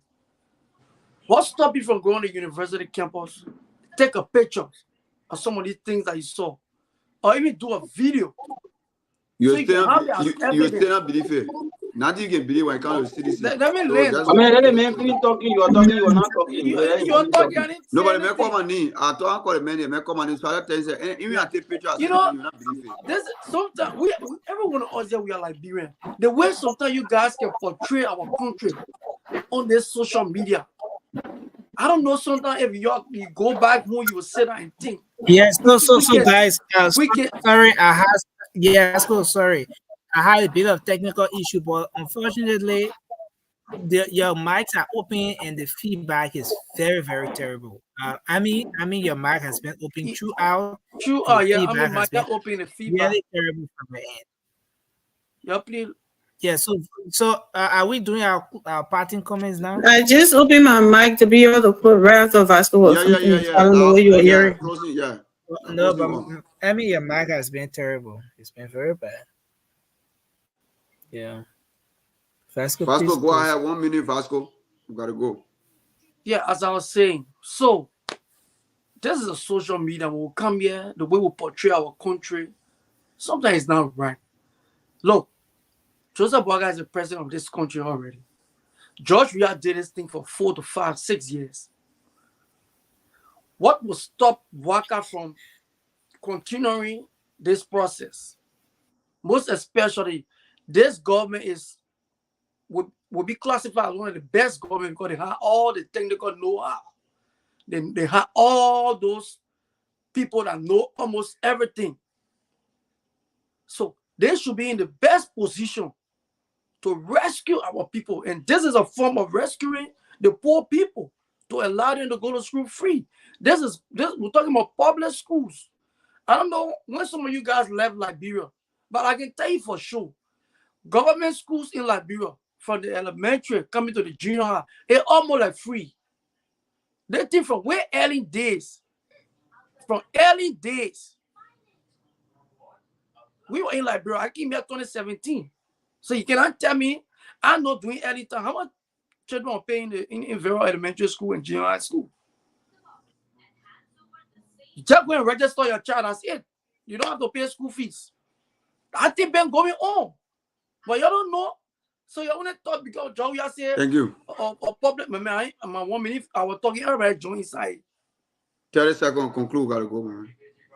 Let me lay, man. You keep cutting me off. Yeah. So, as I was saying, now all the words now.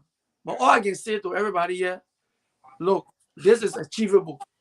If it will happen in George Weah Regime, it can stay happy. Look at your budget. The 41 million Bouakai sent. The President Bouakai sent.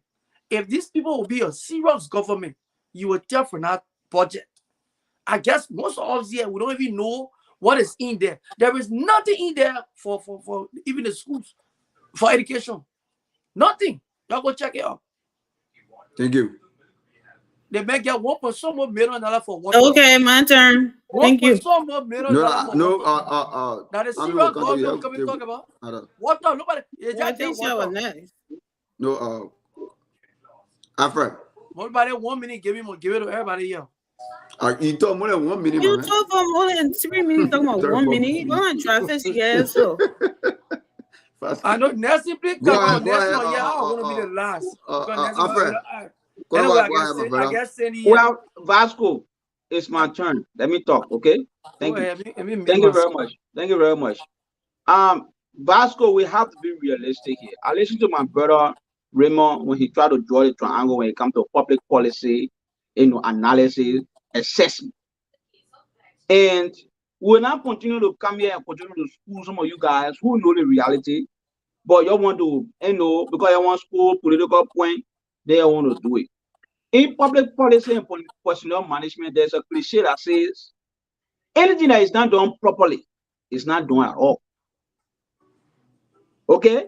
So we are saying to you that the idea of a free tuition policy is a good thing, but it should be backed by empirical, practical reality. It should be sustainable. You should not just do it for 2-3 years, then you leave it. I listened to my brother Sandy. He talked about the Pell Grant. The Pell Grant came as a result of simulating the education system so that more people can go to school. It has become sustainable for many, many years. It's still here. We are enjoying it. We who are not born at the time it was established, we keep enjoying it. We stay enjoying it. We leave, our children will come, they will stay enjoying it. Because the system was put in place. We are saying to you, Vasco, that if you want to have a free tuition or education system, it must come with quality. That means you should start from the foundation. You cannot build a house from the roof. You can never build a house from the roof. You must start from the base. That means primary, secondary education should be free and it should have quality. In other words, we are saying to you, the education system, the school building, not just for people to go sit down in the classroom, but it should be something that is conducive. That's what we are saying. I went to school in Liberia. I know what used to happen in the government school because I went to government school throughout in the barracks. Brady Allison is where I graduated from 2007. I know what used to happen. We used to sit down on the block. From the block, we used to sit down on the long benches. Some of you who were in Liberia going to school, I think you remember the long bench. We sat on the long bench. From that long bench, we went on to start using armchairs. Our parents started buying armchairs for us, start bringing it to the school. So the issue of the challenge in our school system, we are telling you, It is not sustainable. We cannot continue it like that way. That's why we are calling on the president to have a national educational dialogue where we can have a 20 years strategic plan for our education system, where we look at the primary education system to say how many boys or girls children we want to see going to school in this amount of year. How many girls children we want to see going to school are having to have pregnancy in the process. These are the strategic plan policies or policies we want to be talking about. But for you to can't tell because Joey Allen went and use free tuition as a political tool to bamboozle our people, to steal from our people. They say they're having free tuition. So by the time they be stealing the money, they're betting upon the millions. You go to Nathaniel Magid and say, "Here we steal the money and we'll bring it back." That's not the kind of policy we want. We want the government to have a policy in place that is sustainable, that is conducive for our people to have quality education, so that they can compete anywhere in the world. Not for somebody to graduate from high school in Liberia, you bring them here, you give them, they're not even going to read just a reaction paper. They're not going to read, when you talk about reaction paper, they don't even know what you're talking about. So that's why we are talking about Vasco. We want a quality education system that those students that will graduate from over there, they can compete with anybody, anywhere in the world. So that's our argument. And we are telling Joe Parker, their free tuition here, your people take go back and revitalize it. It's a good thing, but it should be vitalized, it should be properly planned, where our people can benefit. It can be sustainable. It can be conducive for our students. Thank you. Thank you. Sandy. Okay, Ami, you are closing. Okay, thank you, Mother. Vasco, by you repeating the word successful doesn't mean it's going to be successful overnight or it was true. If this free so-called education was successful, the students themselves wouldn't have been complaining. The teachers, the president wouldn't have had a problem with it. Okay? You telling Mobile to go, why didn't he go to LU to take pictures? You don't need to send Mobile there. Let's just do an auto call right now. You'll see how many pictures will come in from there. We don't need Mobile to go there. It will send you. Since you said when you see pictures from there, somebody can, I don't know what they can do, draw the picture and put it on Facebook, even though it's a camera that took the picture. You think it's a drawing that somebody did to falsify and put on Facebook. The people who goes there right now, we can do like I call it auto call and say, please send me a picture of your environment, your school environment, or your bathroom, or your situation there, and they will send it to you. You don't need a mobile to go there. Like everybody have already said, free education. We already told you. You're making it sound like you want this thing. Oh, Judge, we had did something great.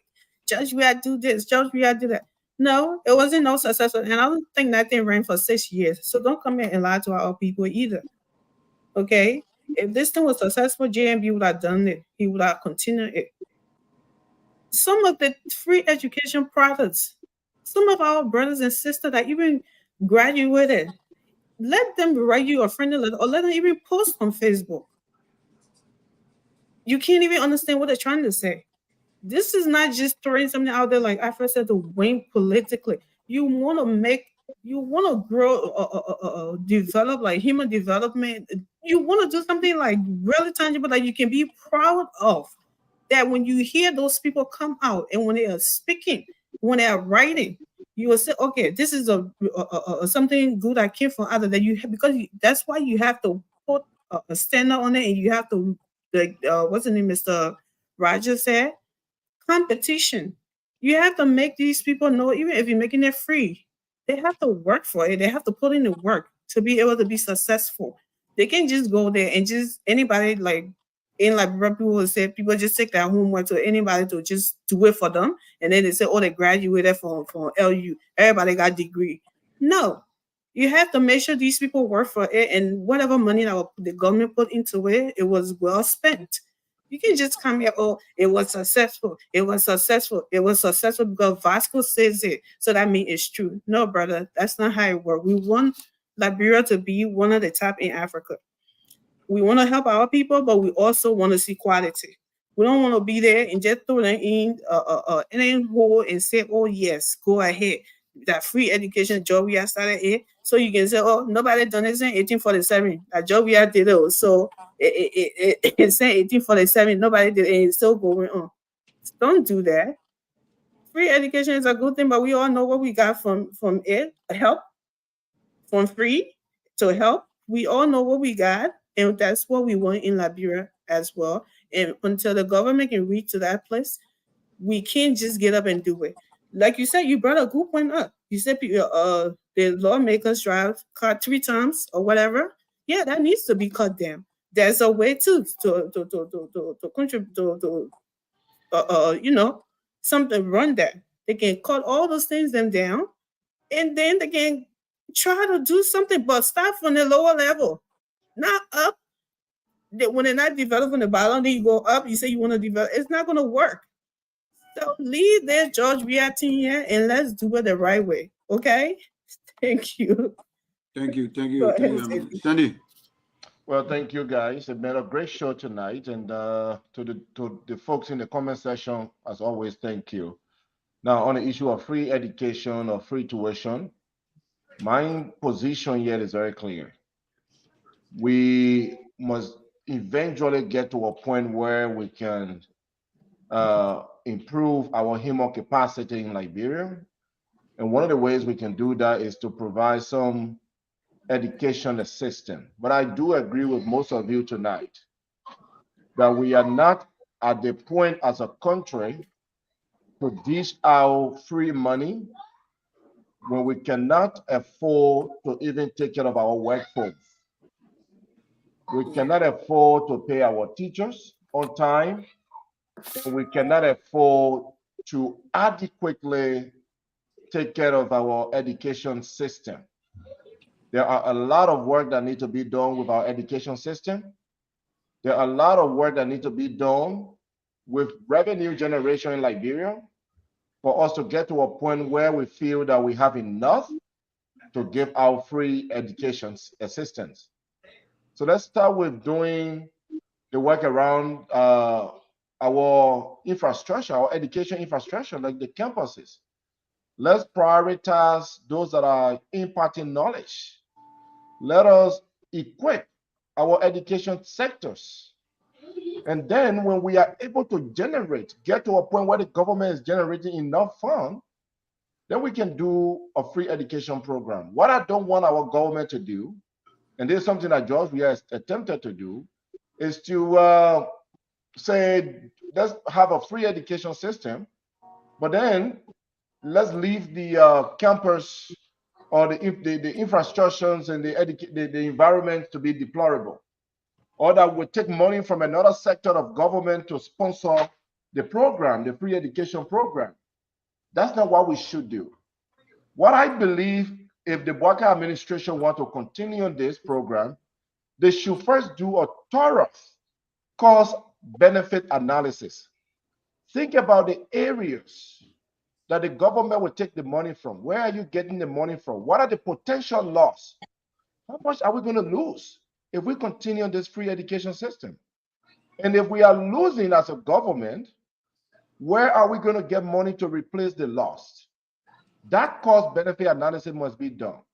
The Bouakai administration must also create a financial model. They must create an extensive financial model. They must consider alternative fundings. If the government is going to make this free, do we have some alternative fundings that will sponsor our education sector? That's a financial model. Let's consider who's going to fund our education sector. Right now, we can barely afford to fund our education sector. So a lot of things have to be done. And like I said the last time when we initially discussed this topic, once the Bouakai administration or the government of Liberia in general can get to a point to say that, yes, we can do this. We have tested this over time. We have tested our revenue generation. We have surplus. We have enough money. We can do this. Once we get to that point, I am one of those that will say, yes, let's give out free education. It has benefited me, and it has benefited a lot of people. And I want to see a lot of young Liberians also get educated. I can always say, if not for the United States, some of us won't be on this platform to express ourselves. Some of us will not have had the opportunity to get educated. If not for people or the government helping us. And I understand some of what we are giving will be paid back, but some of what we were giving are free. Some people give us scholarships, some people give us money. And I want the same for a lot of young people out of Liberia. We need to build our HEMO capacity. We can get there. I don't think we are there yet to give out government-sponsored free tuition programs. But let us promote scholarship. All of us that can afford to give scholarship, let's reach out. Let's give scholarship. Let's give a scholarship to smart people. Let's help. Liberia as a country cannot move forward if our HEMO capacity is not built. Finally, I think the government can also look into specific sectors, fields, where there are high demands. If you look at our institutions, our higher institutions, you know what they are teaching mostly? The business sectors, right? Accountings, finance, economics, and those are all good things. But how many of our people can get into those areas? Why can't we start prioritizing technology, healthcare, IT? I mean, all those critical areas that are in demand that will help our country, that will help Liberia. The government should start to look in those areas and maybe prioritize those areas first. Set up a fund that will encourage young Liberians to go into those critical areas and sponsor them. And maybe we can start there and see how we can do it. And if we have tested something like that, then maybe we can go on a bigger scale to help all of our young people. Thank you for those in the comment section. Thank you for being here tonight with us. Lloyd, Ruth, Ambassador Medic, and all of you that have been interacting with us tonight. Thank you so much for being here. AJ, thank you for being here. Love T, thank you for being here. All of you in the comment section. It was a great show. On behalf of all of us, Lord, don't worry, I'll call you to my prayer day. Cindy, when you were speaking, you know, I had this opportunity to take my daughter to the university here. We were having a women colloquium, and we were discussing women participation in politics, and I decided to take her there.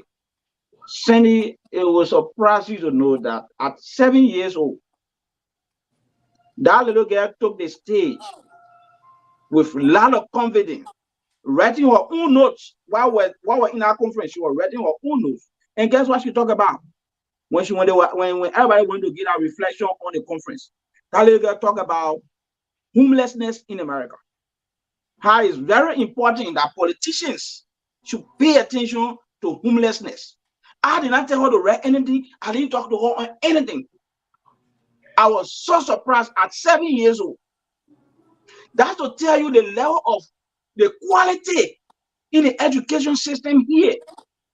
That when you go to school, that's why sometimes people can say, when you send your children to school, you know how the children, be careful on what you say, how you dress, all that thing you must be careful with, because when you not do it, when you go to school, trust me, you will find someone as social worker coming to your house. Because the confidence that teachers are building in the children here is so high. It's so high that if you don't know how to talk to your children in the house, you're in a problem. You're in a serious problem. And that's the kind of education system we want in our country, where we can start building foundation where our children can have confidence in what they are doing, so that tomorrow when we are not around, they can stand the test of time. That's what we are talking about. We're not talking about where to get people free. You're going to tell the children free tuition. Okay, guys. So, guys, I want to say thanks. Thanks to everyone. It's been a great show. It's a good thing that we've concluded. Our guest is out, and we've all made our contributions, man. We look forward to another great show tomorrow. We're gonna have something very interesting. Made a backstage. I point the backstage. You be calling people all the time. I'm pointing backstage today. That's mirror shop. So, what do you call mirror shop? Vasco is like when you are in the country. You know, Vasco so anyway, it's been a great show, man. Vasco la Guna, man. Thank you, guys, and let's hope we can be here tomorrow again. And My God, I grace. hope we can meet in the chat. And tomorrow, don't bring Ascara great issue because we are dead in here again. That's Zogo. Don't bring. Is it Nelson December is in studio? But anyway, let me say your good night. Come on, guys. You're not drag me into that thing. But we're in Lloyd February. said Lloyd my Philip. Lloyd That said February, December came too soon. No, that's February. That one, that's December. Yeah, that's February. That overstayed December now. Overstayed December. That was expired December. No, that moved to Liberia December. Yes, by December. Is it Nelson? Yeah, Vasco, you try, but you not make it, my man. Even to put your question together, you couldn't find it, man. How to get indefensible? Vasco, you have almost 10 minutes and couldn't say anything. Seriously, as soon as I left the show, you guys really ill-treated Vasco. You treated Vasco like some outside child. Nelson, no, you didn't do that. We agreed that you know, Vasco. Miss Cindy, ask the audience. Don't listen to Vasco. Ask the audience. Monba is the one that took me from the child room today. But Nelson, why we are different from the people from the Sakimo tree? Why we are different from the people from the Sakimo tree? Every time we come here, we don't come to praise. We don't come and praise Joe Boakai. We criticize and we provide solution. That's what we do every time we come on this show. You're talking about the children free tuition. Vasco, your reality is in utopia. Your understanding of the issues on the ground is from the perspective of the Sycamore tree. And the Sycamore tree is dead and buried. The Liberian people, the Liberian people finish with the Sycamore tree. They finish burying it. You're key to rescue. I hope you know the mantra. We have already rescued. We're on the way to fix Vasco, rescue. The rescue mission, they're not fooling the Liberian people about something that's not working. The students at the university realize that when you say free education, their education works. Got worse. Guys, you want to continue this? We gotta go. Thank you very much. Vasco, let's continue on your show. Little Ben Nelson will turn it. Vasco, let's continue on your show, but no cussing. Remember, because you bring one video, huh? No, my man. One time on your show talking about me. The message I got taken from group chat. Ain't talking about group chat. Ain't talking about that. Vasco, let's go on your show. So, but under one condition, no cussing. You stop treating Vasco. You stop treating Just as the audience, Nelson. Don't listen to Vasco. As the audience. I mean, you are causing too much. Okay, guys. Let's wait. Let's do something. Let's ask the audience for 1 minute. That's what I said. Should we keep Vasco? Should we keep Vasco on the show? We need yes or no. We need yes or no. Should we keep Vasco? No. Okay, let's do it like this. Should we keep Vasco and Josh on the show or not? We need yes or no. Yes or no. Vasco and Josh. Should we keep? Come on, guys. Vote. No, we gotta call in.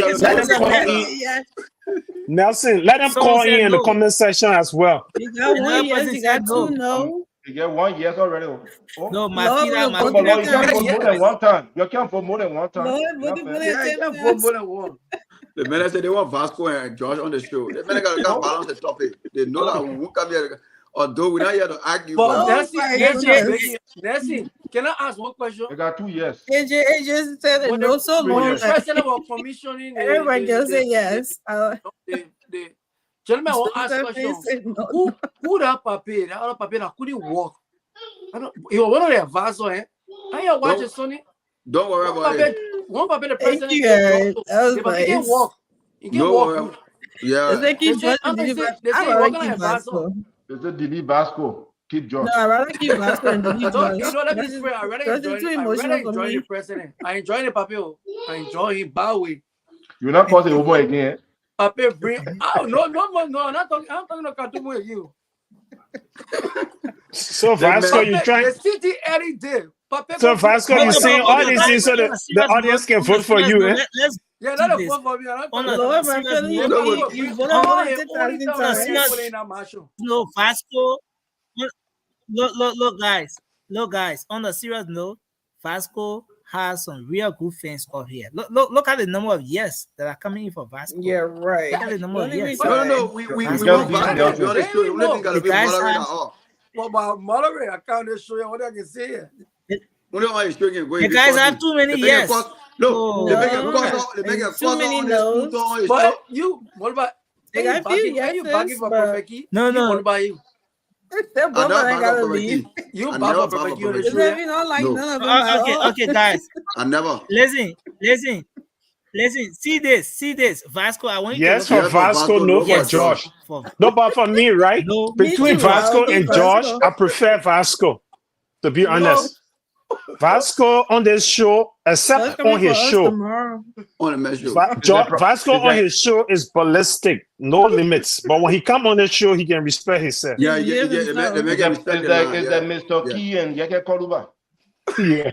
Which one do you take? He can combine both of them. No, and Solomon Josh. Guys, anybody know about Solomon Josh? The man look at Scar Solomon George used more profanity than Prophet Key and Yeke Koluba combined. But then we need to let Perfect Key get a job then. Because those two boys are- Yeah, Solomon Josh. That was every time. You are worse than Prophet Key They're coming and for us tomorrow. Yeke Koluba combined. And the men I say, well, here I know what happened between here Mary Bro. Okay, no, Why you can't highlight? The man say, look at you. You smoke Why you opinion can't highlight every lower day. comment? Every day you smoke opinion. Yeah, So highlight now Lower you- comment. Why you can't highlight lower comment? I got on me smoke cigarette. No.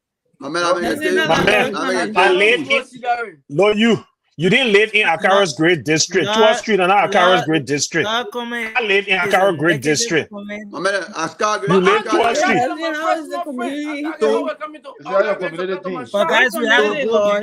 Guys, we I have to say go. Akara Great. I walk into your shop, but you are My on man, 12th Akara Street. Great, 12th Akara Street, Great. not Akara Great District. Scar Scar can take push. Even cigarette, you know, smoking. When you finish Not smoking, bad. I tell you, hey, can Not you bad, be you know, talking about Vasco. crap. Vasco, you got a fan here, though. Vasco, acknowledge your fan now. Vasco, acknowledge your supporter. Miss Dina? You see that? Mazina. I get feel. I get Guys, feel. Miss Dina I feeling wanna sorry say for thank him, that's why. you. How many followers you got on your show? I'm not sure, but go on my page. Just go check one of my I seen you question. You got an opportunity to see it. No. 10,000, 11,000. Guys, You can share this show to your Hello? 11,000 followers. Hello. My man, spoon at war. My man, I put war watch show. My man, I put you back. Even though you advocated a shutdown Spoon, Vasco, on your show, you said it should Yeah. shut down Spoon. Yeah, but I want to win now. You think y'all against my government? I'm not sure you're not. But you here talking. Vasco, you get dropped here. Shut you I down. ready to lick your face. Oh. Vasco get love, but he make it. I mean, y'all lucky. Hey, go to win the elections. I straight out in that bureau. You're going to be minister? You're good, my son, You see We it? had class, read Lola. To go out to the corrupt people. Where you're Yeah, going to you go? Youth corrupt. and sport or where? Where you're going to go? Youth and sports? What going you supposed for? Money Vasco, to we you still- The man we go to still had local. it. They not going Oh, for corruption. The man go to see. Yeah, the man talking. They're not going for corruption. go Maritime, MPA or LPRC. FPRC. What you talking so? Vasco corruption. The man can see, my man. Yeah, but Vasco, you know, in your government, that the job they used to give men, my man, the men ain't got nothing to do. They just go to show up the consultant. All of them the consultant. Pay them big money. They ain't doing nothing. But let me fair, gentlemen. Look, the thing that happened in the citizen government, and the one that come in happy, pretty soon y'all be ready. Y'all come be around this show. Y'all can't deal with your own people. But Vasco, Then you when see, I'm happy, yeah, will be wise. Vasco, the No, difference, brother. The Lord the rebuked your difference mouth about in us Jesus' and your name. Vasco, who are never indoctrinated under the sycamore tree. All of us No. got our free mind. No. They are free man. So when we see wrong, we say it. whether from the government, we will be the first to say it. You heard me today, unlike you. Anything that the CDC government in favor of them, you will never criticize it. I said, None of you guys Vasco, criticize. just hold on now. Let me end my statement. Go ahead. I said today, as much as that doesn't amount to nepotism, it amounts to some form of extortion because one family is being paid heftily by government resources. One household have a senator and someone on the board. So I criticize that as much as the law don't criticize it. That's the mind of a free thinker. I agree with that. Yeah. Yeah, But even- but I for even you, supported Raymond for nothing that about statement. George It's Weah not nepotism, that you it's not ever giving votes to criticize. other people. Maybe because you were one of those that criticized. Raymond, thank you for bringing that point up. I was Yeah. listening to the show. I Your prophesy argument Prophet was on Key. the basis of morality. Yeah. That was a moral argument. Yeah. That even though the law does not, Guys, are you still on here? My Are you still man, on here? We're turning the light off, Nelson. We're turning the light off. You get law, but you make it.